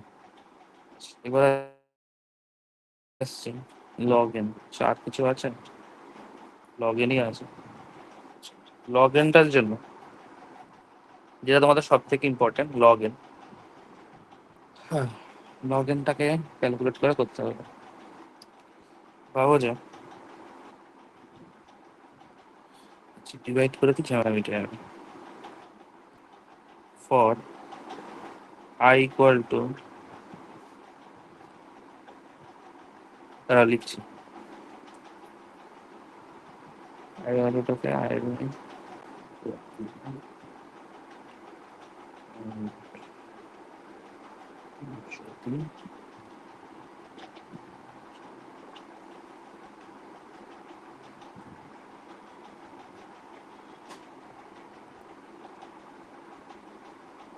আচ্ছা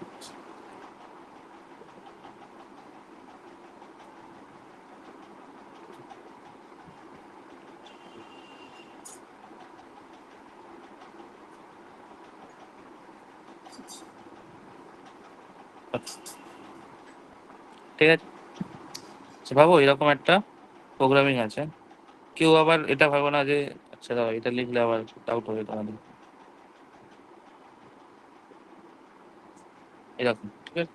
আমরা আই ভ্যালুটা এতদিন I plus plus I minus মাইনাসে দেখেছি, বাট এরকমও লেখা যায় I equal to I divide two, ঠিক আছে। আচ্ছা তুমি সাপোজ ভাবো ইনের একটা পার্টিকুলারলি ভ্যালু নিয়েছো, ভাবো যে সাপোজ কি বলতো, ভাবো যে 5 নেই 4 নিয়েছো, ঠিক আছে। এই ভ্যালুটা কি নিয়েছো, 4 নিয়েছো। আচ্ছা যদি এই আই ভ্যালুটা 4, এই sorry sorry sorry sorry I value কেন, এন ভ্যালু, তারপর ভাবো এন ভ্যালুটা তোমার 4, ঠিক। তাহলে প্রথমে কি চেক করবে যে আইটা কি 1-এর থেকে বড় কিনা, ঠিক আছে। 1-এর থেকে যদি বড় হয় তো ইটস গুড, কোনো অসুবিধা নেই। এরপরে পরে এক্সিকিউশন টাইমে আমরা কি করেছি, I equal to I, I equal to I plus two. তার মানে প্রথম এক্সিকিউশন টাইমে যদি ও 4-এর জন্য এক্সিকিউশন করে, পরের এক্সিকিউশন টাইমেও কি করবে, 4/2 করে দেবে, তো ওটাকে 4/2 করে দেবে। তাহলে 4/2 করে দিলে কি হবে, একবার ডাইরেক্ট ওটা 2 হয়ে যাবে,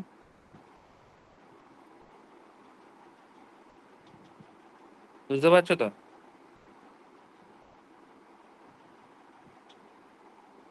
মানে বলতে পারো যে আচ্ছা স্টেটমেন্ট অ্যাকচুয়ালি চেঞ্জ করলে আরো বেটার হতো। আহ, ভাবো যে উম, আচ্ছা আচ্ছা ভাবো ভাবো এইভাবে বুঝতে হবে। আচ্ছা ভাবো এনে ভ্যালুটা একটুখানি বড় দিচ্ছে আমি, এনে ভ্যালুটা আপাতত 16, ভাবো যে 16 আছে, ঠিক আছে। তাহলে প্রথমে তুমি কি চেক করবে এই স্টেটমেন্টটাকে জন্য, এই স্টেটমেন্টটার জন্য আম, এই স্টেটমেন্টটার জন্য তোমার কোনো টাইম দেখবো না, আমরা এই স্টেটমেন্ট এইটার জন্যই দেখবো, ঠিক। তাহলে প্রথমে আমার 16-এর জন্য একবার হবে, এন টাইমস এর জন্য হবে, এন এর জন্য দেখবো। আচ্ছা এন ভ্যালু 16-এর জন্য প্রথমে আমার এক্সিকিউশন হবে, তার কারণ 16টা 1-এর থেকে বড়, তাই মাইনাস টিক থেকে করছি। পরের পার্টে আমার আই ভ্যালুটা কি হয়েছে এখন, I is equal to I plus 2 হয়ে গেছে, তার মানে 16/2 হয়ে গেছে, তার মানে এখন 8 হয়ে গেছে। তার মানে এখন আমি 8 গ্রেটার দেন 1 দেখবো। আবার পরের স্টেপে 8/2 হবে, তাহলে 4 গ্রেটার, নিজে নিজে লিখছে নিজে নিজে লিখছে, 4 গ্রেটার দেন 1 হবে। তারপরে এই ভ্যালুটা আবার 2 দিয়ে ডিভাইড হবে, এবার আবার 2 গ্রেটার দেন 1, এইভাবে এটা চলতে থাকবে, ঠিক আছে। এইভাবে এটা চলতে থাকবে, দেখো এখানে 16, 18, 4, 2, এইভাবে জিনিসটা কিন্তু মুভ করতে করতে করতে করতে করতে গেছে। যদি তাই হয়, যদি তাই হয় আমি বলতে পারি তো প্রথমবার এন এর ভ্যালু যা ছিল সেটা পাই, ধরো আমি সাপোজ প্রথমে 16 পেয়েছিলাম, তারপরের স্টেপে সেটা আমরা কি পেয়েছি, মানে অ্যাকচুয়ালি এটাকে আমি ডিটারমাইন করছি, সাপোজ ওই যে I is equal to I plus 2টা আছে, এই আই এর ভ্যালু প্রথমবারের ক্ষেত্রে তো এনই হবে, সেই হিসেবে আমি n/16 লিখেছি। তারপরের বার কি হচ্ছিল n/8, তারপরের বার কি হচ্ছিল n/4। যদি খেয়াল করো তাহলে আমরা বলতে পারি তো এটাকে n/2^4, এটাকে n/2^3, n/2²। তার মানে এই জিনিসটাই আপ টু কতক্ষণ অবধি চলতে থাকবে, একটা জায়গাটা নেই তাও ছোট করে লিখছি, সাপোজ ভাবো এই যে 4, এই যে 3, এই যে 2 ধরলাম, এটাকেই আমি বলতে পারি তো n by 2 to the power k অব্দি যাবে। আমরা এই এলিমেন্টটাকে k ধরে নিচ্ছি আলটিমেটলি, ঠিক আছে? তার মানে লাস্টে গিয়ে তুমি তো এটাই চেক করবে n by 2 to the power k টা যেটা 1 এর থেকে ছোট হয়ে যাবে। 1 এর থেকে এটা ছোট হয়ে যাবে, কারণ সাপোজ তুমি একটা টাইমের পর সেটাকে তো ব্রেক করবেই, তুমি তো কন্ডিশন ম্যাচ করতে পারবে না। কন্ডিশনটা একের থেকে বড় করে চেক করে, যদি 0 হয়ে যায় বা ধরো -1 হয়ে যায়, তাহলে তো এটা টার্মিনেট করে যাবে নিশ্চিত। এইটা এই মোমেন্টামে গিয়ে আমরা কেন শেষ করেছি, তার কারণ এরপরে গিয়ে এই লুপটা আর কোনো মুভমেন্ট করেনি। এই লুপটা মুভমেন্ট করেনি। আর যদি এটা বুঝতে অসুবিধা হয় তুমি এটাই ভাবো, কোনো অসুবিধা নেই, গেটার দেনই ভাবো, গেটার দেনই ভাবো, আর এই গেটার দেনই ভাবো, কোনো অসুবিধা নেই এতে। তোমরা ছোটবেলায় সেই ইনইকুয়ালিটি শিখেছিলে না, যে এটাকে ম্যাচ করে দেওয়ার জন্য আমরা n by 2 to the power কে বলতে দিতে পারি ইকুয়াল টু 1। তার মানে কি লিখতে পারি, n equal to 2 to the power k. যদি বোথ এটাকে আমরা যদি লগ এর ফর্মে বার করার চেষ্টা করি, তাহলে কি লিখতে পারি, k equal to log n base 2। এবার কেউ যদি এখন লগ না জানো তাহলে সমস্যা আছে, আই থিঙ্ক সবাই মোটামুটি জানেন। মানে একটুখানি ছোট্ট করে জ্ঞান দিয়ে দিই। ধরো সাপোজ তোমরা যখন লেখো না 2 to the power 3 is equal to 8, এই ফরমেশনটাকেই আমরা এইভাবে লিখি, লগে লগ 2 8 ইজ ইকুয়াল টু 3।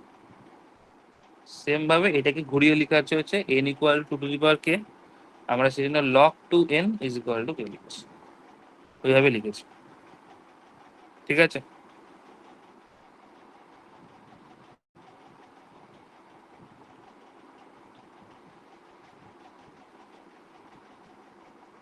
বলো।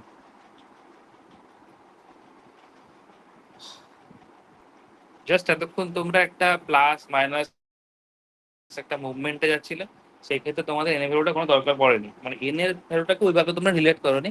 কিন্তু এই ক্ষেত্রে যেহেতু তোমরা ডিভাইড করতে করতে আছে, তার মানে এন এর তলায় তো সেই ডিভিশনটাকে লিখবো আমরা, কারণ আমরা এন এর ভ্যালু যদি 16 দিই তাহলে 16 বাই সেটাই হবে।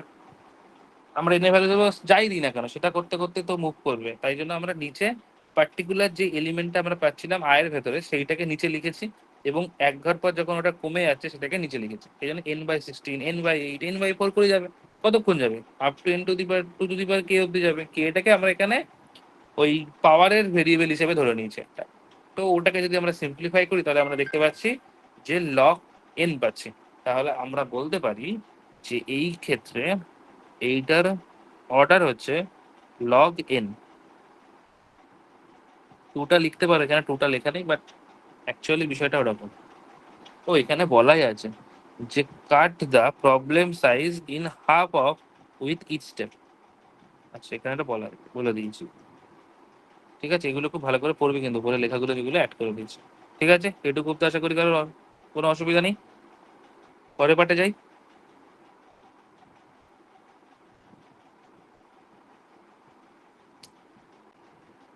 আচ্ছা, এখানে কতগুলো জিনিস বলে দিয়ে আছে যতক্ষণ, যেগুলো তোমরা দেখলে, big of N, log N, N, n log N. আচ্ছা এন লগ এনও হয়, এটা আমি বলিনি, এটা পুরো দেখে নেবে, এটা just অত কিছু অত ইম্পর্টেন্ট না। N square, 2 to the power n, আর এন ফ্যাক্টরিয়াল, এগুলো কি কি বলে, constant time, logarithm time, linear time, linearithmic time, quadratic time, exponential time, factorial time. আচ্ছা সব থেকে বেস্ট হচ্ছে, দ্য বেস্ট হচ্ছে এটা। তারপরে দেখো বলছে এফিশিয়েন্ট, ঠিক আছে? তারপর manageable for moderate input, good for efficient storing, sorting, slow for large inputs, avoid if possible, very slow, ঠিক আছে? তো এইগুলো অত দেখার দরকার নেই, বাট পড়ে রাখবে কোনটার কার কি নেচার, এটা জানার জন্য, ঠিক আছে? এই হয়ে গেল টাইম কমপ্লেক্সিটি ফাইন্ড আউট করা, কিভাবে টাইম কমপ্লেক্সিটি আমরা বার করতে পারি, ঠিক আছে?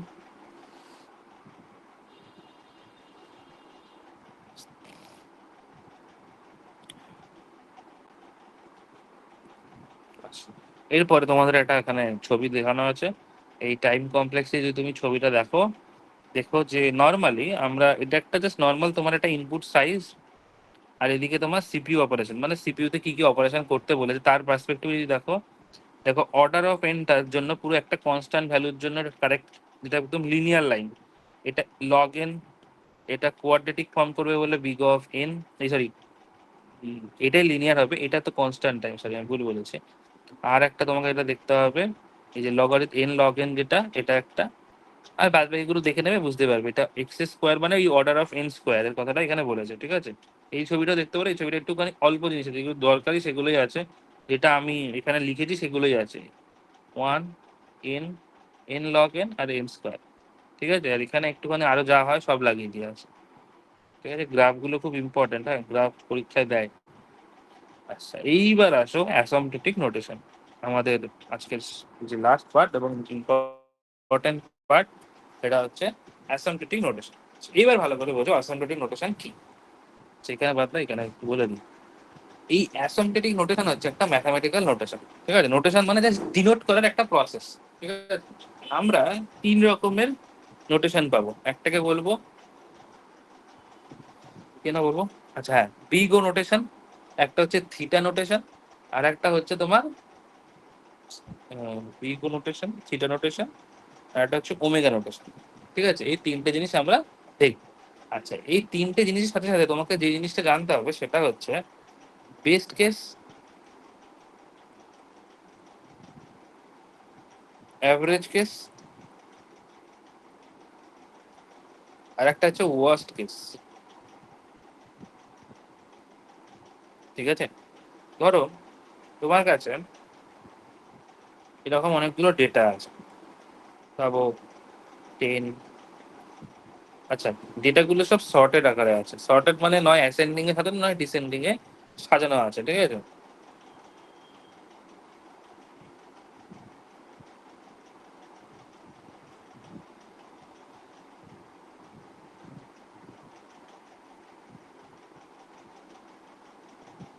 এরকম গুলো ডেটা আছে। তোমাকে আমি বলেছি 10 ভ্যালুটাকে ফাইন্ড আউট করতে। কতকে? 10 ভ্যালুটাকে ফাইন্ড আউট করতে। তুমি বলবে স্যার 10 ভ্যালু, এ তো প্রোগ্রামিং স্টার্ট করব আর আমি প্রথমেই ডেটাটাকে পেয়ে যাব, প্রথমেই ডেটাটাকে পেয়ে যাব, প্রথমেই ডেটাটাকে পেয়ে যাব। এই যে প্রথমেই যখন তুমি ডেটাটাকে পেয়ে যাচ্ছ, এটাকে আমরা বলে থাকি বেস্ট কেস। এটাকে আমরা বলে থাকি বেস্ট কেস। বেস্ট কেস মানে যখনই তুমি মানে বলার সাথে সাথেই তুমি ডেটা পেয়ে গেছো, তোমাকে বেশি খাটনি করতেই হয়নি, এটা হচ্ছে বেস্ট কেস। মানে ধরো তোমার কাছে একটা বই আছে, তোমাকে এমন একটা পেজ ফাইন্ড আউট করতে বলে যে পেজটা তুমি প্রথমে বইটা খুলেই পেয়ে গেছো, এটা তোমার জন্য বেস্ট কেস। এবার তুমি ধরো বলেছে এই পেজ, আমার একটা পেজ খুলে, তুমি এটা খুঁজেই যাচ্ছ খুঁজেই যাচ্ছ খুঁজে একদম লাস্ট পেজে গিয়ে ওই জিনিসটা পেয়েছো। তার মানে কি, এই লাস্ট পেজের পরে তো আর কিছু নেই, লাস্ট পেজের পরে আর তো কিছু নেই, এবং তুমি পেলেও সবার লাস্টে, তখন সেটাকে আমরা বলি ওয়ার্স্ট কেস।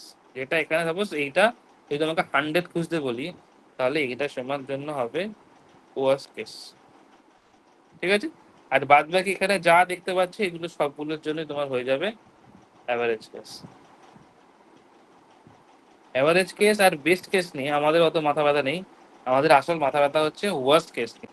কারণ ওয়ার্স্ট কেসটি মানে ম্যাক্সিমাম জায়গায় যদি তুমি ইন্টারভিউ দেখো বা ভাইবা বলো বা তোমাকে পরীক্ষায় জানতে চাই বলো, ওয়ার্স্ট কেসই ম্যাক্সিমাম জানতে চাই। যেহেতু তোমাদের সামনে সেমিস্টারের হিসাবে বলি, তাহলে তোমাকে কিন্তু অ্যাসেপ্টেন্ট নোটেশন সম্পর্কে লিখতে দেবে, ডেসক্রাইব করতে বলবে। ধরো তোমাকে বলো বিগো নোটেশনটা ডেসক্রাইব করতে, বিগো থ্রিটা নোটেশনটা ডেসক্রাইব করতে, তখন কিন্তু তোমাকে ডিটেলিং লিখতেই হবে, তো ডিটেলিং জানাটা জরুরি, ঠিক আছে। এবং তোমরা তো অবশ্যই একটা চার্ট বাড়িতে বানাবে, যেই চার্টে আমি বলে দেবো এই স্ট্যাক থেকে আপাতত তোমাদের লিঙ্ক লিস্ট ট্রি অব্দি যা হয়েছে হয়েছে, এবং তারপরে তোমরা আরো সার্চিং সর্টিং শিখবে। সমস্ত কিছুর তিনটে কলাম হবে, যে তিনটে কলামে একটা ওয়ার্স্ট কেস, একটা বেস্ট কেস, একটা অ্যাভারেজ কেসের ডেটা সেখানে লেখা থাকবে, এবং সেটা মুখস্থ করে ফেলতে হবে, সেটা মুখস্থ করে ফেলতে হবে, ঠিক আছে। অ্যাসিম্পটোটিক নোটেশন কি বলছে, যে asymptotic notation in data structure is a way to describe how the time or space needed by an algorithm grows as the size of the input grows। মানে তুমি একটা ইনপুটকে যে ডেটা দেবে, অ্যালগোরিদমটাও সেভাবে কাজ করবে। তুমি 10টা দিলে 10টার মতো কাজ করবে, তুমি 100টা দিলে 100টার মতো কাজ করবে, তুমি 1 মিলিয়ন দিলে 1 মিলিয়নের মতো কাজ করবে। এবং তুমি যে ইনপুটটা দিচ্ছ তার পার্সপেক্টিভে যে টাইমটা কনজিউমিং হচ্ছে, সেই টাইমটাকে মাপার জন্য আমার টাইম কমপ্লেক্সিটি আছে, এবং সেটাকে এক্সপ্রেস করার জন্য আমার কিছু নোটেশনের দরকার, and that notation is asymptotic notation. তো অ্যাসিম্পটোটিক নোটেশন আমরা 3 রকম জানি। একটা হচ্ছে বিগ ও নোটেশন, যেটা তোমরা এতক্ষণ ধরে দেখে এলে। তারপরে হচ্ছে ওমেগা নোটেশন, আর একটা লাস্টে পড়বে থিটা নোটেশন। ঠিক আছে, থিটাটা আবার ওই যেটা যখন তোমরা জানো যখন মাঝখানে পেট কেটে দেওয়া ওরকমটা নয় কিন্তু। হ্যাঁ, থিটাটা একটুখানি যদি বলি, থিটাটার এক্সপ্রেশন হচ্ছে এরকম লিখে এইরকম করে একটা দাগ দেবো, মাঝখানটায় হয় এরকম করে এরকম সাইন দেবে। ঠিক আছে, পরীক্ষায় দিয়ে দেবে যেটা সেরকম করে লিখো। অনেক সময় অনেক রকম লেগে, যেমন এখানে ওই রকম মাঝখানটা ইয়ে করা আছে। এবার আমরা একটা একটা গল্পে আসি, এবং প্রথমেই আমরা যেটা শিখবো সেটা হচ্ছে বিগ ও নোটেশন। ঠিক আছে, খুব ভালো করে বুঝবো। বিগ ও নোটেশন ভীষণ ভীষণ ইম্পর্টেন্ট একটা জিনিস, এবং তোমরা কম্পিউটার সায়েন্স নিয়ে এখন পড়ছো, এখন লাগবে। বিএসসি পড়ছো, বিএসসি লাগবে। এমএসসি পড়লে এমএসসি লাগবে, এমটেকে লাগবে। আপ টু শেষ দিন অবধি তোমাকে কম্পিউটার নিয়ে থাকতে হবে, এবং এই জিনিসটা খুব জরুরি। আচ্ছা, বিগ ও নোটেশন, এবং প্রথম আমরা নোটেশন যেটা পড়বো সেটা হচ্ছে ওয়ার্স্ট কেসের জন্য। আমরা বিগ ও নোটেশন কার জন্য ইউজ করে থাকি? আমরা বিগ ও নোটেশন ইউজ করে থাকি সাধারণত ওয়ার্স্ট কেসের জন্য। এটার বলার কোনো ইয়ে নেই, তার কারণ তোমরা এতক্ষণ ধরে যা শিখে এলে সমস্ত কিছু টাইম কমপ্লেক্সিটিতে ওয়ার্স্ট কেসের জন্য শিখেছো। এবং তোমাদেরকে আমি একটা কথা বলেছিলাম যে বলতে order of n square, order of N, এর মানে ওই প্রোগ্রামিং এর সব থেকে খারাপ সময় ওটাই হতে পারে, এর থেকে খারাপ ভালো সময় হতে পারে না। ঠিক আছে, মানে এর থেকে এর পরেও যে খারাপ সময় হতে পারে সেটা হতে পারে না। সব তোমাকে বলছি তারা খুব খারাপ সময় যাচ্ছে, সে এমন একটা পরিস্থিতি চলে গেছে, তারপরে আর কোনো খারাপ সময় তার হতে পারে না। ঠিক আছে, যেমন তোমাকে খানিক আগে বললাম, একটা বইয়ের বুক তোমাকে একটা পেজ, তোমাকে কোনো একটা এলিমেন্ট পেজের আমি খুঁজতে বলেছি, তুমি প্রথম থেকে খোঁজা শুরু করেছো, খুঁজেই যাচ্ছ খুঁজেই যাচ্ছ খুঁজেই যাচ্ছ খুঁজেই যাচ্ছ খুঁজেই যাচ্ছ, তুমি একদম বইয়ের লাস্ট পেজে কি সেটা পেয়েছো। তার মানে কি, তুমি তো লাস্টটা পেয়েছোই, খুব ভালো কথা, কিন্তু ওর পরে কি আর কিছু আছে?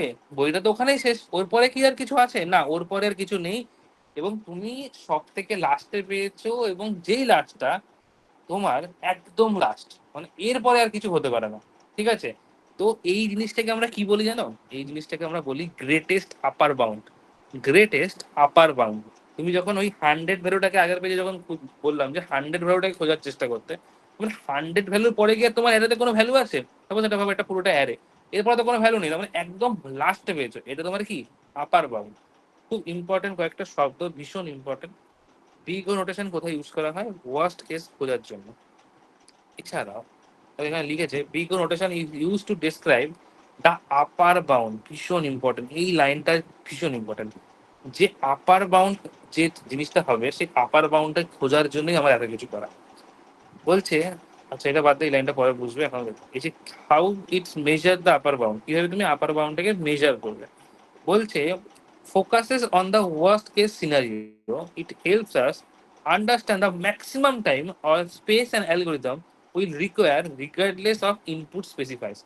তুমি যে ইনপুটটা দিয়েছো তার পার্সপেক্টিভে তুমি একদম লাস্টে তোমার ওয়ার্স্ট সিনারিও কোনটা, যেই ওয়ার্স্ট সিনারিও হবে সেই ওয়ার্স্ট সিনারিওর পার্সপেক্টিভে তুমি সেটাকে বলতে পারো আপার বাউন্ড।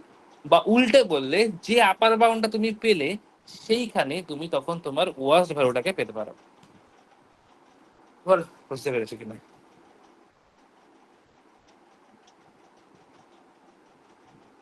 না, পারিনি। কোন জায়গাটা বুঝতে পারোনি বলো? কিছুই বুঝতে পারিনি। কিছুই বুঝতে পারোনি? সমস্যা, তাহলে তো সমস্যা আছে। কিছু বুঝতে না পারলে তো সমস্যা। ধরো তোমার কাছে একটা বই আছে, তুমি বইয়ের বললাম এই পার্টিকুলার এলিমেন্টটা খুঁজতে, তুমি খুঁজেই যাচ্ছ প্রথম পেজ থেকে প্রথম পেজ থেকে প্রথম পেজ থেকে প্রথম পেজ থেকে, তুমি এলিমেন্টটা খুঁজে পেয়েছো একদম লাস্ট পেজে গিয়ে। তা তোমার কাছে কি, তোমার কাছে লাস্ট পেজে গিয়ে খুঁজে পাওয়া মানে কি, তুমি পেলে তো একদম সবার লাস্ট, এটাই তোমার সব থেকে ওয়ার্স্ট সিনারিও। কিন্তু তারপরেও কি তোমার কাছে আর কিছু বেঁচে রয়েছে? মানে আরো বইয়ের কি কোনো পেজ রয়েছে? পেজ তো আর নেই, বই শেষ ওখানেই। তার মানে ওই জিনিসটাকে আমরা আপার বাউন্ড বলবো।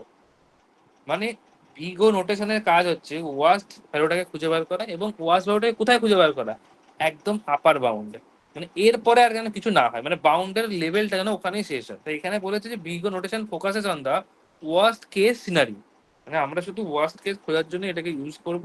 এবং এই যে ওয়ার্স্ট কেসটা খুঁজে পাচ্ছি সেটার মানে হচ্ছে যে এই যে অ্যালগোরিদমটা তুমি লিখেছো, সেই অ্যালগোরিদমটা ম্যাক্সিমাম যে টাইমটা বা স্পেসটা অকুপাই করবে সেটা কোথায়? তোমার ইনপুট স্পেসিফাইয়ের উপর স্পেসিফাই করা থাকবে, এবং সেটা একদম লাস্টে, একদম লাস্ট হবে তার বাউন্ডার।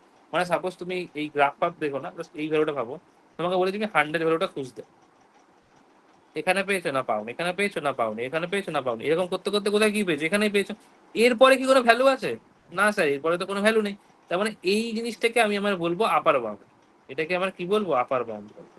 এরপরে তুমি আর কোনোভাবে অন্য কিছুতে তুমি যেতে পারো না, তাই জন্য এটা হয়ে যাবে তোমার আপার বাউন্ড। আর আপার বাউন্ড যেখানে তুমি পাবে, সেইখানে তুমি তোমার সেই ওয়ার্স্ট কেস সিনারিওটাকে ফাইন্ড আউট করবে, এবং যেটাই তুমি বিগো নোটেশন দিয়ে লিখবে। এই তো ব্যাপার। ঠিক আছে?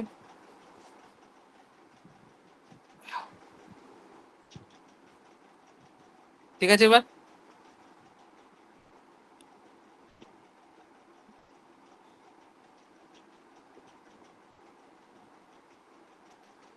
আচ্ছা, ভাবো যে এই যে গ্রাফটার ব্যাপারে বলি একটু, গ্রাফটায় কি আছে। আচ্ছা, গ্রাফটায় তোমাদের হয়তো এখানে একটা লাইন আছে, এখানে একটা, দাঁড়াও,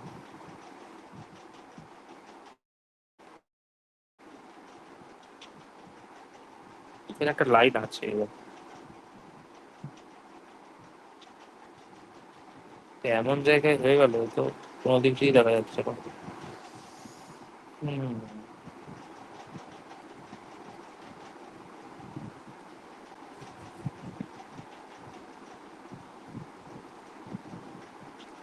এখানে একটা লাইন আছে, হ্যাঁ। তো তোমরা লাইনটা একটু বুঝেই নিও, হ্যাঁ, আমি এটা মুছে দিচ্ছি আপাতত। এখানে আমি লিখে দিচ্ছি ওয়াই অ্যাক্সিস, আর এখানে, আচ্ছা এখানে ওয়াই অ্যাক্সিসটা ভেবে না, তাহলে বুঝতে পারবে যে ওখানে কিছু আছে। ঠিক আছে, ওয়াই অ্যাক্সিস লেখাটাও তো এখানে ঠিক না। এই যে এখানে লাইন আছে, বুঝে নেবে। আচ্ছা বাদ দাও। আচ্ছা, এই ছবিটার দিকে ভালো করে খেয়াল করো, এবং ছবিটা কিন্তু তোমাদের আঁকতে হবে, মানে আঁকাটা প্র্যাকটিস করতে হবে ভালো করে। ভালো, এটা কি লেখা? এটা এফ এন, আর এখানে একটা লেখা আছে সি ডট জি এন। আচ্ছা, এইটাকে অনেক বইয়ে, এখানে আপাতত এন জিরোই ভাবো, কিন্তু অনেক বই এটাকে কে দিয়েও ইমপ্লিমেন্ট করা হয়। আমি কে দিয়ে সাধারণত ইমপ্লিমেন্ট করে থাকি, যেহেতু আমি ছবিটা গুগল থেকে তুলেছি, সেখানে এটা এন জিরোই পেয়েছি, কে লেখা কোনো কপি পাইনি। তোমরা যদি বইয়ে দেখবে কেও লেখা থাকে, অনেক সময় এন জিরো লেখা থাকে, কেটাই ম্যাক্সিমাম আমি দেখেছি। যদি তোমরা অ্যালগোরিদমের বই টই দেখো, সেখানে কেই লেখা থাকে ম্যাক্সিমাম টাইম। যাই হোক, কে নাই লেখা থাকলে এন জিরো লেখা থাকতে পারে, কোনো অসুবিধা নেই এটা। আচ্ছা, কি লেখাটা বলেছে ভালো করে বলো, কি এই ছবিটার কি কি গল্প বলছে দেখো। বলছে if F N describes, sorry,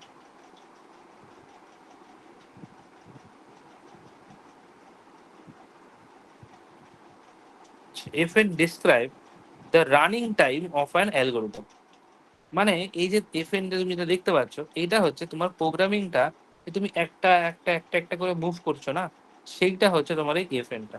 ঠিক আছে, বলছে F N is order of gn if there exists a positive constant c and n zero such that F N এর ভ্যালুটা 0 থেকে cgn এর মধ্যে আছে। তোমরা এখনই এত কিছু পাগল হয়ে যাবে, বুঝলে? আমি একটা জিনিস বলি, এক্ষুনি ধারণা মিটে যাবে। বাবুজি, আহ, দাঁড়াও, তোমাকে একটা এক্সাম্পল দিলে তোমরা নিশ্চয়ই ক্লিয়ার হয়ে যাবে। উম, আচ্ছা, ভাবো যে আমরা এফ এন এর ভ্যালুটাকে, এফ এনটাকে প্রথমেই লেখা তোমাদের শিখেছি। এফ এন মানে হচ্ছে তোমার যে ফাংশনটা আছে, সেই ফাংশনটা ভ্যালুটাকে ধরো লিখছি আমি 2n² প্লাস এন।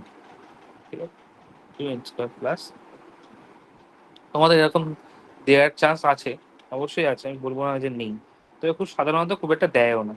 আচ্ছা, তোমাকে এখন চেষ্টা করতে হবে যে তোমার যে এফ এনটা আছে, এই এফ এন এর ভ্যালুটা যেন কোনোভাবে, মানে এর পরের আপার বাউন্ডটাকে খুঁজে বার করার চেষ্টা করতে হবে, মানে এর থেকে বড় যাতে অন্য কোনো ভ্যালু না হয়। দেখো সাপোজ আমি যদি বলি, ধরো এন এর ভ্যালু সাপোজ 2, সাপোজ এন এর ভ্যালু 2, তাহলে এটা ভ্যালু কত হবে? তাহলে 4 × 2 করলে হয় 8, আর 8 + 2 করলে হবে হচ্ছে 10। ঠিক, তার মানে তুমি যদি এই 10টাকেই তোমার ওই লেভেলটা ভাবো, যে এর পরে আমার যা হয় হোক, কিন্তু আমি এই ভ্যালুটাকে খুঁজে পাওয়ার চেষ্টা করবো যেটা আমার ম্যাক্সিমাম লেভেল হবে, আপার বাউন্ড হবে। এই আপার বাউন্ডটা এখানে এন জিরোটা, হ্যাঁ, তবে আপার বাউন্ড এখানে এন জিরোটা, মানে এর পরের এই যে গ্রাফটা, এখানে একটা লাইন দিলে তো দেখতে পাচ্ছ, এই লাইনটার পরে তুমি যাই হয়ে যাক না কেন, এই এফ এন এ ভ্যালুটা, সিজিএন এ ভ্যালুটা লাফি লাফি বাড়বে। কোনোদিনই এফ এনটা ওকে টাচ করবে না, সিজিএন এ ভ্যালুটা ওকে টাচ করবে না, লাফি লাফি বাড়বে। কি কার জন্য বাড়বে সেটাই তোমাকে তৈরি করতে হবে, সেটা তোমাকে মানে বুঝতে হবে যে কি করে আমি করতে পারি। দেখো, খুব সিম্পল বিষয়। আমরা আমাদের যে বিগো নোটেশন বা বিগো নোটেশনের যে কনসেপ্ট, সেখানে বলা হচ্ছে এই যে এফএন যেটা তুমি পেয়েছো, সেই এফএনটা অর্ডার অফ কি হবে, জিএন হবে, অর্ডার অফ জিএন হবে। ঠিক আছে, আমরা খানিকক্ষণ আগে অর্ডার বার করা শিখেছি এবং এখানে এটা বলেছে যে এফএন এর অর্ডার কি হবে, জিএন হতে হবে। ঠিক, আমরা এইখানে এই বিগোটাকে তুলে দিয়ে বা অর্ডারটাকে সিম্পলিফাই করার জন্য আমরা কি করব, একটা কনস্ট্যান্ট টার্ম ঢোকাবো, যেই কনস্ট্যান্ট টার্মটাকে আমরা সি দিয়ে রিপ্রেজেন্ট করব। কি দিয়ে রিপ্রেজেন্ট করব, সি দিয়ে রিপ্রেজেন্ট করব। আমি বলতে পারি এফএন এর ভ্যালুটা obviously less than equal to c dot g n হবে। ঠিক আছে, সি ডট জিএন হবে। আচ্ছা, এইটা বোঝার চেষ্টা করে, এটা বুঝলেই ক্লিয়ার হয়ে যাবে আলটিমেট জিনিস। আমার F n equal two 2n² plus N দিয়ে দিয়েছে। এর মানে বোঝাচ্ছে যে সামথিং একটা এক্সপ্রেশন, ধর ওখানে লেখা লেখা থাকতেই পারে যেটা 2n² প্লাস 5, সাপোজ ধরো 2n² 5 লেখা রয়েছে। তার মানেও আমি অর্ডারটাকে কিভাবে জেনারেট করব না জেনারেট করব সেটার আমার ডেফিনেশনে বলা আছে। ডেফিনেশন বলছে যে এফ এন এর ভেতর তুমি যাই লেখো না কেন, তার যদি তোমাকে ওয়ার্স্ট কেস বার করতে হয়, তার ওয়ার্স্ট কেস ফাইন্ড আউট করার ফর্মুলা হচ্ছে এটাই, যে f n equal to big O of g n হতে হবে। তোমরা এখন বলবে যে স্যার ওখানে জিএন কেন হচ্ছে, আপনি তো খানিকক্ষণ আগেই বললেন যে আমার ইয়ের ভেতরে এন স্কোয়ার থাকলে এন স্কোয়ারই আনতে হবে, আমি কি করে এখানে জিএন লিখছি। হ্যাঁ ঠিক আছে, বলেছি, ওটার আসছে, ওটার সঙ্গে এটাকে রিলেট কিভাবে করবে সেটাও বলবো, অবশ্যই বলবো। কিন্তু তুমি শুধু এইটুকু এখন আপাতত ভাবো যে তোমার এখানে যে f n equal two tan square N ছিল, এটা একটা কোশ্চেন। এবার আমি কোশ্চেনটাকে সিম্পলিফাই করার জন্য আমার যে জেনারেলাইজ ফর্মুলা আছে সেটা আমি বলার চেষ্টা করছি, যেটা আমার বি গো নোটেশনে বলেছে। বি গো নোটেশন বলছে এটাই, যে আমার এফ এন এর অর্ডার সবসময় কি হবে, অর্ডার অফ জিএন হবে বা বিগ ও জিএন হবে। ঠিক আছে, আমরা চেষ্টা করছি কি ওয়ার্স্ট কেসের জন্য আপার বাউন্ডে খোঁজার চেষ্টা করছি। আপার বাউন্ড মানে এই এন ওটাকে খোঁজার চেষ্টা করছি, যার পরে কোনোভাবে আমার কোনো ভ্যালু কোনোদিনও কাউকে মিলবেও না এবং লাফি লাফি বাড়বে, যেভাবে হোক না বাড়বে, কিন্তু সেটা যেন না মেলে। মানে এই একটা পয়েন্ট খোঁজার চেষ্টা করছি, যেই পয়েন্টটা হচ্ছে এই পয়েন্টটা গ্রাফ অনুযায়ী। এটা কিভাবে এসছে না এসছে এটা জেনারেলাইজ, এটা গ্রাফ রিপ্রেজেন্টেশন করা আছে। ঠিক আছে, এবার ভাবো আমি সেই ভ্যালুটাকে পাওয়ার জন্য আমি অবশ্যই এফ এন ভ্যালুটাকে ওই যে জিএন এর ভ্যালুটা ওর থেকে ছোট বা ইকুয়াল এইটা খোঁজার চেষ্টা করব। যেখানে যেখানে ইম্পর্টেন্ট জিনিস এইবার, যেখানে সি এর ভ্যালুটা অবভিয়াসলি আমাকে জিরোর থেকে বড় হতে হবে এবং এই এন এর ভ্যালুটা যেন বড় হতে হবে অবশ্যই এন জিরোর থেকে। এই যে যেটা এন জিরো, যেটা এই এন জিরোর থেকে, এবং এন জিরো অবভিয়াসলি যেন আমার জিরোর থেকে বড় হয়। দেখো একটা একটা জিনিস এক্ষুনি মনে হয়, দেখো এন জিরোটা তোমার গ্রাফের কোথায় রয়েছে, এন জিরোটা তোমার গ্রাফে কোথায় রয়েছে, একদম স্টার্টিং পয়েন্টে আছে? না স্যার, একদম স্টার্টিং পয়েন্টে তো নেই। স্টার্টিং পয়েন্টে নেই মানে ওটা জিরো হবে না, জিরোর থেকে বড়ই হবে। যদি এন জিরো ভ্যালু জিরোর থেকে বড় হয় তাহলে এন এর ভ্যালুটা অবশ্যই এন এর থেকে বড় হতে হবে। এই এন এ ভ্যালুটা তুমি যেটাকে সিম্পলিফাই করবে, সেই ভ্যালুটা অবশ্যই এন জিরোর থেকে বড় হতে হবে। তার কারণটা হচ্ছে এটা, তুমি যে গ্রাফটা প্লট করার চেষ্টা করছো, সেই গ্রাফের প্লটে তুমি যদি ভাবো এই লাইনটা সামথিং কাইন্ড অফ কোনো একটা পয়েন্ট অব্দি গেছে যেখানে এন ভ্যালু হবে 100, কিন্তু এন জিরো ভ্যালু ধরি না 100, এন জিরো ভ্যালু তার আগেই হয়েছে। সেম ভাবে তুমি যদি তোমার অ্যারে এলিমেন্টে ভাবো 10, অ্যারে এলিমেন্টের সংখ্যা আছে ভাবো 10, তুমি তো বলতে পারো যে এই যে 6 নম্বর এলিমেন্ট, এই 6 নম্বর এলিমেন্টের পরেই আমি এমন ভ্যালু পাবো যেগুলো কোনোভাবেই আমার আগের ভ্যালুর মধ্যে বিলং করবে না। এবার তোমরা সাধারণত লিনিয়ার, আমি যেটা করেছিলাম ওটা লিনিয়ার সার্চের পার্সপেক্টিভে বলছি, কিন্তু এখানে আমরা সাধারণত কোয়াড্রেটিক ফরমেশন বা আরো বড় যে এক্সপ্রেশন হয় সেগুলোকে ফরমেশন করার জন্য আমি চেষ্টা করছি। মানে আমি আরেকবার বলছি, ধরো সাপোজ তোমার এন ভ্যালু আছে 100, ঠিক আছে, এন ভ্যালু 100, তুমি এখান থেকে 1 থেকে 100 লিখেছো। আমি তোমাকে বলছি যে 60 ভ্যালুটা ফাইন্ড আউট করতে, তুমি তো এইটা বলতে পারো যখন এন এর ভ্যালুটা 59, 59 তার উপরে যখন বড় হবে, মানে এইটা তো একদম স্পষ্ট যে 59-এর নিচে কোনোভাবে আমি ছোট ভ্যালুটা পাবো না। 59-এর নিচে আমি কোনোভাবে 60-কে পাবো না, 59-এর পরেই পাবো। তাহলে অবশ্যই এই 60টা যদি তোমার এন হয়, তাহলে এইটা যদি এন জিরো হয়, তাহলে অবভিয়াসলি আমার এন জিরোটা অবভিয়াসলি তোমার এখানে এন এনটাকে এন জিরোর থেকে বড় হতে হবে এবং এন জিরোটাকেও আমার জিরোর থেকে বড় হতে হবে। এবার দেখো বুঝতে পারছি কিনা।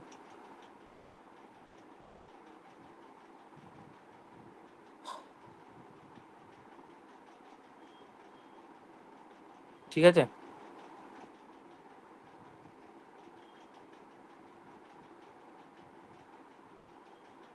আচ্ছা হলো, এইটা তোমার হচ্ছে নর্মালি কন্ডিশন, যে কন্ডিশনটা তোমাকে ফলো করতে হবে এর ক্ষেত্রে। ঠিক আছে, আচ্ছা এবার আসো কোশ্চেনে। এই কোশ্চেনটা আমি লিখেছিলাম, এই কোশ্চেন কি লেখা আছে, 2n² প্লাস n। ভেবে নাও এইটাই তোমার এফ এনটা, এইটাই তোমার এফ এনটা। তোমায় কি বার করতে হবে, ওই সি ডট জি এন এর ভ্যালুটাকে খুঁজে বার করতে হবে, সি ডট জি এন এর ভ্যালুটাকে খুঁজে বার করতে হবে। ঠিক আছে, কিভাবে করবে দেখো, আমি যদি লিখি এখানে 2n² প্লাস n, ঠিক আছে, এই ভ্যালুটা কোনোভাবে কিছু থেকে ছোট বা ইকুয়াল করতে হবে। এখানে কি লিখবো যার জন্য এটা ইকুয়াল আসবে, দেখো সাপোজ ভাবো আমি এন এর ভ্যালুটা লিখছি 2, এন এর ভ্যালু লিখছি 2, ভাবো যে এন এর ভ্যালু লিখেছি 2, তাহলে কি হবে, 2² 4, 4 2 8, 8 প্লাস 2 করলে হয় টোটাল ভ্যালু আসবে তোমার এখানে, এদিকে পুরো টোটাল ভ্যালুটা কত আসবে, 10 আসবে। তার মানে তোমাকে এখানে এমন ভ্যালু ভ্যালু ওদিকে লিখতে হবে যার জন্য এই ভ্যালুটা ছোট বা ইকুয়াল আসতে পারে। আমরা একটা একটা করে ভাবছি, এবার তুমি এখানে কি হিসাবে ভাববে, তুমি যদি ভাবো স্যার আমি যদি এখানে এন লিখে দিই, এন লিখলে কিন্তু জিনিসটা হবে না। কারণ তোমাকে দুটো মাল্টিপ্লিকেশন ফরম্যাটেই লিখতে হবে, যেটা তোমার সি ডট জিএন আছে। সিটা মানে কিছু একটা কোএফিসিয়েন্ট টার্ম বা কনস্ট্যান্ট টার্মের মধ্যে পড়বে, আর জিএন হচ্ছে ওই এফ এনটার অর্ডার অফ এন। এইটার যদি তুমি অর্ডার ভাবো ম্যাক্সিমাম পাওয়ার কোনটা, n², তাহলে এই জিএনটাকে আমি ওই n² দিয়ে রিপ্লেস করে দেবো। আর এখানে একটা কনস্ট্যান্ট টার্ম লাগাতে হবে, ধরো এখানে তুমি 2 এর যদি সাপোজ হবে 2 হবে, তাহলে কি হবে, 2² করলে 4 হবে, কিন্তু 4 তো নিজেই ছোট পড়ে আছে। এবার তুমি সামনে একটা করে ভ্যালু লাগাতে লাগাতে যাও, বাবু এখানে লাগাচ্ছি 1, তাহলে কি হয়, হবে না। তাহলে লিখছি 2, তাহলে কি হবে, 4 2 এ 8, হবে না। এইবার তুমি যে এখানে 3 লাগাবে, দেখো গল্প মিটে গেছে, দেখো গল্প মিটে গেছে। একটুখানি জটিল, একটুখানি জিনিসটা ব্যাকওয়ার্ড ক্যালকুলেশন করাটা সত্যিই জটিল। তো জাস্ট একটু বোঝো, আমি বলছি আস্তে আস্তে আবারও বলছি, ঠিক আছে, একটুখানি জাস্ট বোঝার চেষ্টা করো। জাস্ট তোমাকে এফ এন দিয়ে দিয়েছে, ঠিক আছে, এফ এনটা তুমি লিখেছো, তোমাকে কার এক্সপ্রেশনে ভাঙতে হবে, সি ডট জিএন। এই যে জিএন তুমি লিখলে, এটা খানিকক্ষণ আগে তো অর্ডার অফ এই এফ এনটার অর্ডারই লিখেছো, এফ এনটার অর্ডারই তো লিখেছো।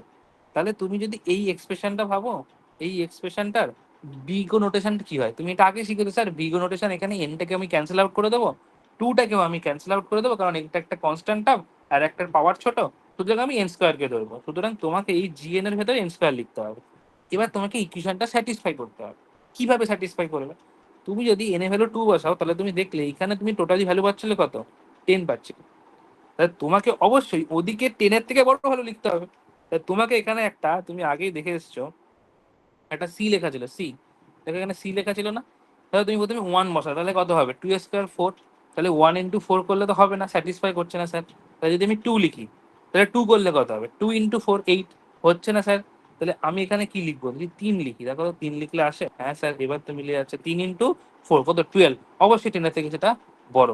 তার মানে এইখানে যে জেনারেলাইজ সিম্পলিফিকেশনটা হলো, তার মানেটা হচ্ছে এটাই যে 2n² plus n less than equal two 3n²। হলো, এটাকে যদি তুমি আরো সিম্পলিফাই করো, তাহলে পরের লাইনে তুমি কি লিখতে পারো, দেখো 3n²টা যদি ওইদিকে নিয়ে যায়, তাহলে 3n² মাইনাস 2n² হলে n² হয়ে যায়। তাহলে আমি লিখতে পারি তো n less than equal two n²।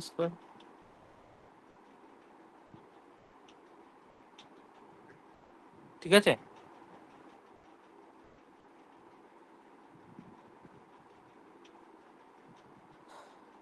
বুঝতে পেরেছো এবার। আরে রেসপন্স তো করো না কেউ। পেরেছি। হ্যাঁ পেরেছো। এবার দেখো তোমাদের একটা জিনিস, যদি আমি n এর ভ্যালু 1 লিখি, এই সাপোজ যেটা বেরিয়েছে n এর ভ্যালু যদি 1 লিখি, তাহলে কি হবে, 1 লেস দেন ইকুয়াল টু 1, বাদ দাও। ধরো তুমি লিখছো 2, 2 লেস দেন ইকুয়াল, এই হ্যাঁ লেস দেন ইকুয়াল টু 4, এইখান থেকে তোমার ভ্যালুটা স্যাটিসফাই করা শুরু হয়েছে, এই মোমেন্টাম থেকে তোমার ভ্যালুটা স্টার্টিং হওয়া শুরু হয়েছে। মানে তোমাকে এই কন্ডিশনটা মনে রাখতে হবে যে তোমার এই এনটা যেন অবভিয়াসলি 1 এর থেকে বড় হয়। এটা তোমাকে লিখতে হবে না, তাও মনে রাখবে যে এন এর ভ্যালুটা এখানে তখনই স্যাটিসফাই করবে যখন এন এর ভ্যালুটা 1 এর থেকে বড় হবে। কার থেকে বড় হবে, 1 এর থেকে বড় হবে। 1 ধরলেও কোনো অসুবিধা নেই, 1 ধরলেও সেটা ভ্যালিড, কিন্তু সেই ভ্যালুটা 1 এর পর হয়ে গেলে একমাত্র আমরা ম্যাক্সিমাম দিকে সেটা রিচ করতে পারবো। এই জন্য এই ডায়াগ্রামে খুব ভালো করে বোঝো, এই ডায়াগ্রাম যেটা আমরা এঁকেছি সেই ডায়াগ্রামে দেখো প্রথমে দেখো এখানে একটা ছিল পয়েন্ট,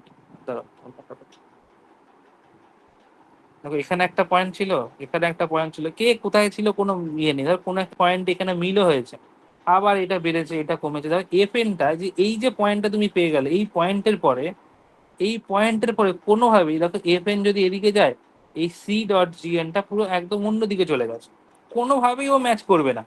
তুমি খানিকক্ষণ আগে এখানে দেখছিলে তো 10 পেয়েছিলে, তাহলে সাপোজ এদিকে 10 পেয়েছিলে, এদিকে প্রথমবারের জন্য কত পাচ্ছিলে, 2 পাচ্ছিলে, কন্ডিশন ভ্যালিড হচ্ছিল না, ঠিক আছে, কিন্তু 10 পেয়েছিলে, এদিকে কত পেয়েছিলে তুমি, কত পেলে জানো এখানে, 2 × 4 8 পেলে, এবং তারপরে তুমি পেলে 10 আর 12। তার মানে এই যে পার্টিকুলার ভ্যালুটা, সেই পার্টিকুলার ভ্যালুটা হচ্ছে ইএন জিরোটা।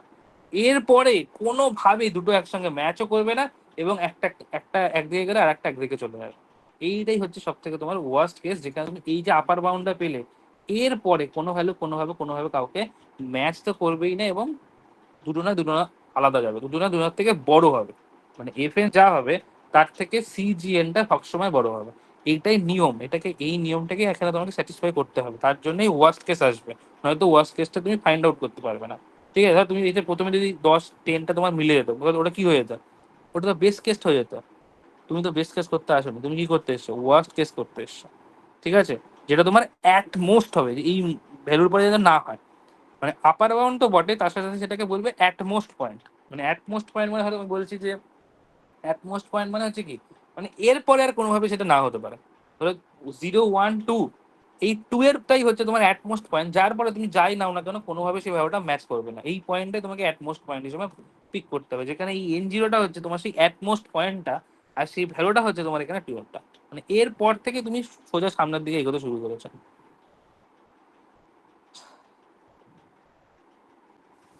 ঠিক আছে, এইখানে এই জিনিসগুলোই বলা আছে, কোনটাকে কি ডিফাইন করে, কোনটা ভ্যালু কার মধ্যে হবে। ঠিক আছে, the execution time serve as upper bound on the algorithm time complexity, ব্যাস এটাই। ঠিক আছে, ক্লিয়ার? ওকে, পরেরটাই যাই।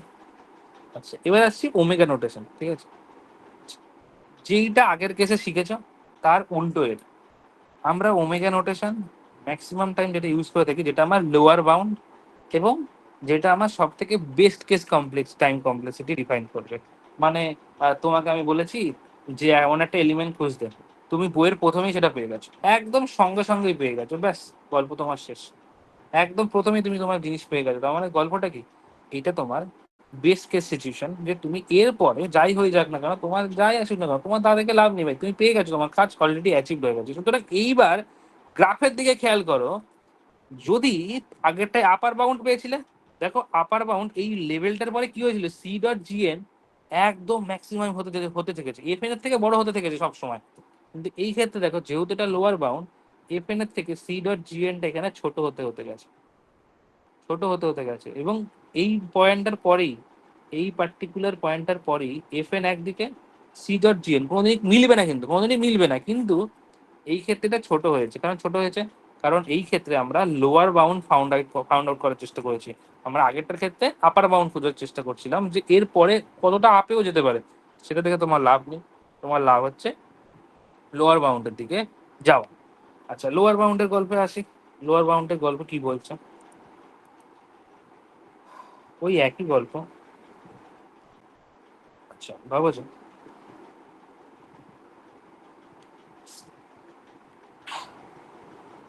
এখানে এফ এন ইকুয়াল টু ভাবো ওই তোমার, আচ্ছা যদি আমি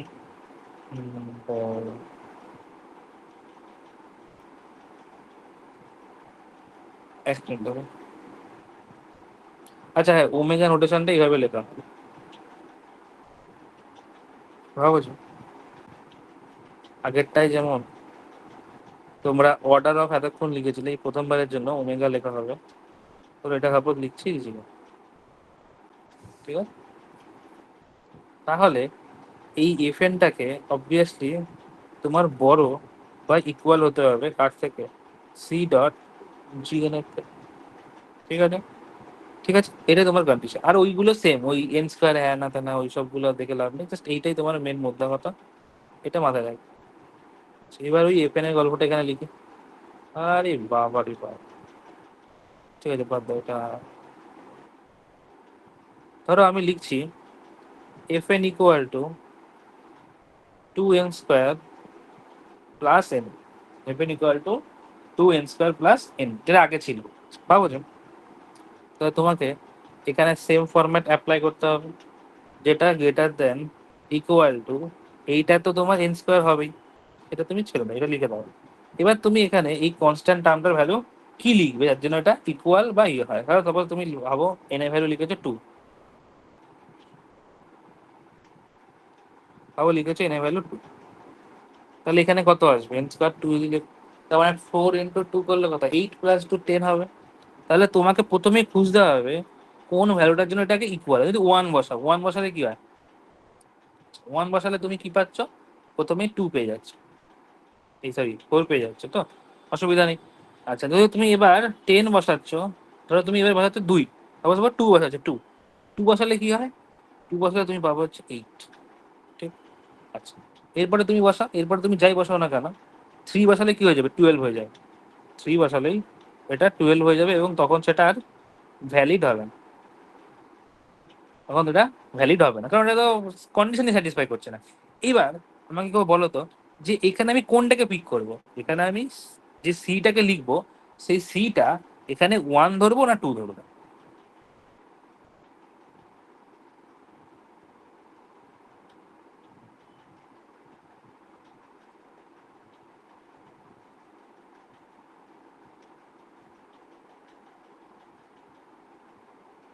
বলো বলো তো বলো, সি এর ভ্যালুটা 1 ধরবো না 2 ধরবো? টু ধরতে হবে। শুনতে আমি পাচ্ছি না, জানি ধরো বলো। হ্যাঁ, টু টু টু 2 ধরবে, বাকিরা? 1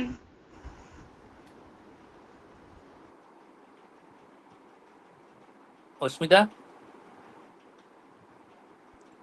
2 তো ধরতে হবে মনে হচ্ছে।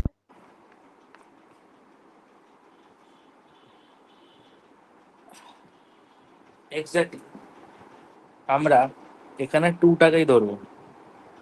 মনে রাখবে আগেরটার ক্ষেত্রে আমরা অ্যাট মোস্ট বলেছিলাম, এই ক্ষেত্রে আমরা অ্যাট লিস্টে যাব, ঠিক আছে। মানে তোমরা যদি একটা তোমাদের এই কি বলে না বাংলায়, কমপক্ষে নাকি, যাই হোক আমার মনে পড়ছে না, আমি হচ্ছে একটা ছোট্ট জিনিস বলি। ওটা একটা কোনো একটা ভ্যালু স্টার্ট হয়েছে 0 থেকে, 0 1 2, ঠিক আছে। আমরা এরকম করে বলতে পারি না ঠিক লজিক্যালি, তাও আমি বলছি। ধরো বলছি যে অ্যাটমোস্ট 3%, অ্যাটমোস্ট 3% মানে হচ্ছে, আচ্ছা ভাবো যে এখানে আরো কয়েকটা ভ্যালু আছে, আমি বলছি অ্যাটমোস্ট 3%। অ্যাটমোস্ট 3% মানে হচ্ছে 0 1 2 3, এর পরে আর কেউ না। এই 0 1 2 3 এইটা হচ্ছে আমি বলতে পারি অ্যাটমোস্ট যদি 3% বলা হয় তাহলে। আর আমি বলছি অ্যাট লিস্ট 5, তার মানে অ্যাট লিস্ট 5 মানে কি? এটা মানে 5 তো হবেই, তারপরে যা খুশি হতে পারে, তুমি 5 6 7 8 9 10, মানে মানে এর বাইরে বেরিয়ে যাবে। অ্যাটলিস্ট মানে এর বাইরে চলে গেল, ঠিক আছে না? তার মানে কি অ্যাটলিস্ট 5 মানে কি? বাংলা কি মানে অন্তত পক্ষে না কম পক্ষে, হ্যাঁ না কিছু একটা বলে এরকম। অ্যাটলিস্ট মানে কি, যেই পয়েন্টটা বলে দিচ্ছে সেই পয়েন্টের পরে তুমি উপরে যেতেই পারো, কোনো অসুবিধা নেই, কিন্তু ওইটা তোমার স্টার্টিং হলো। জন্য সেম ভাবে এখানে যখন তোমার বলেছি অ্যাটলিস্ট আমরা দেখবো ইয়ে, তো প্রথমে 1-এর জন্য তো হচ্ছে, ওটা দেখে তো আমার লাভ নেই। একদম লাস্ট ভ্যালু কার অব্দি যেতে পারছে? অবশ্যই 2 যেতে পারছে, এরপরে তো ভ্যালুটা বেড়ে যাচ্ছে, সেজন্য আমরা 2টাকে পিক করছিলাম। আর অ্যাট মোস্টে কি বলেছিলাম, হ্যাঁ আচ্ছা ওই স্টার্টিং পয়েন্ট আমার খুব জরুরি, কারণ এর আগে আমার একটা ভ্যালু স্যাটিসফাই করবে না, কারণ স্টার্টিং ভ্যালুটাকে ওখানে আমরা পিক করেছিলাম। তাই জন্য আমরা এখানে এই ভ্যালুটাকে পিক করবো, এবং এটাকে আমরা এক্সপ্রেশনে লিখবো এইভাবে, ঠিক আছে। এবং এটাকে সিম্পলিফাই করলে যেটা হবে 2n² বোথ সাইড রিমুভ হয়ে যাবে, সুতরাং আমরা এটাকে অর্ডার অফ n হিসেবেই পিক করবো, ঠিক আছে। এটাকে আমরা অর্ডার অফ n হিসেবেই পিক করবো, ঠিক আছে। হয়ে গেল ঝামেলা, আসল দুটো জিনিস ঝামেলা মিটে গেল। তোমরা কিন্তু এই লেখাটা এখান থেকেই পড়ো, কারণ এখানে একটুখানি মানে খাতায় লিখে দিলে কোনো অসুবিধা নেই। এই দেখো লেখা আছে C.GN, তার ছোট হতে হবে এফ এন এর থেকে, সি এর ভ্যালুটা 0 থেকে বড় হতে হবে, এন এর ভ্যালুটা এন 0 থেকে বড় হতে পারে। এখান থেকে লেখা রয়েছে, এবং তোমাদের আপ টু মাস্টার্স অব্দি যদি কেউ পড়ো তো এটাই তোমাদের একদম সলিড পিডিএফ, মানে এরপরে আর কিছু পড়তে হবে না। হ্যাঁ, আরো কিছু পড়তে হবে, কিছু অ্যালগোরিদম এখন শেখা, তার সাথে সাথে শিখবে, এটা তৈরি হয়ে যাবে, বাট ইনাফ এইটুকু। আচ্ছা, এরপরে যেটা থাকে এটা হচ্ছে মিক্স আপ টাইপ। এটা হচ্ছে আমাদের থিটা নোটেশন, এটা পড়ানোর কোনো মানেই হয় না। এটা হচ্ছে অ্যাভারেজ কেস, এটা আমার মিক্স আপ। কি মিক্স আপ দেখো ভালো করে, এটা মাঝখান দিয়ে যে ব্ল্যাক কালার যেটা একা আছে সেটা আমার এফএন, এবং দেখো এফএন এর নিচে যেটা আছে এই যে এটা, এটা আমার কি, এটা আমার ওয়ার্স্ট কেস, কারণ আমরা এই সরি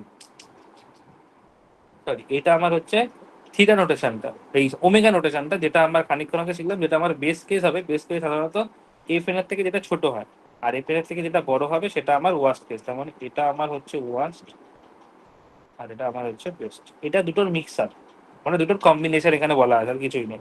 দেখো এখানে এই কন্ডিশনটা দেখো লেখা আছে, C1.gn এর ভ্যালুটা এফ এন এর থেকে ছোট হতে হবে, আর C2.gn এর ভ্যালুটা এফ এন এর থেকে বড় হবে।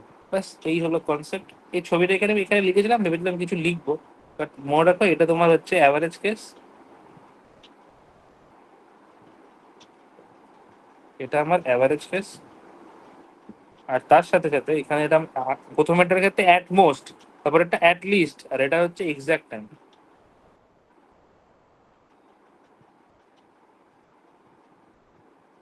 হলো তিনটে ছবি পরপর এখানে লাগানো আছে, তিনটে ছবি ভীষণ ইম্পর্টেন্ট, তিনটে ছবি।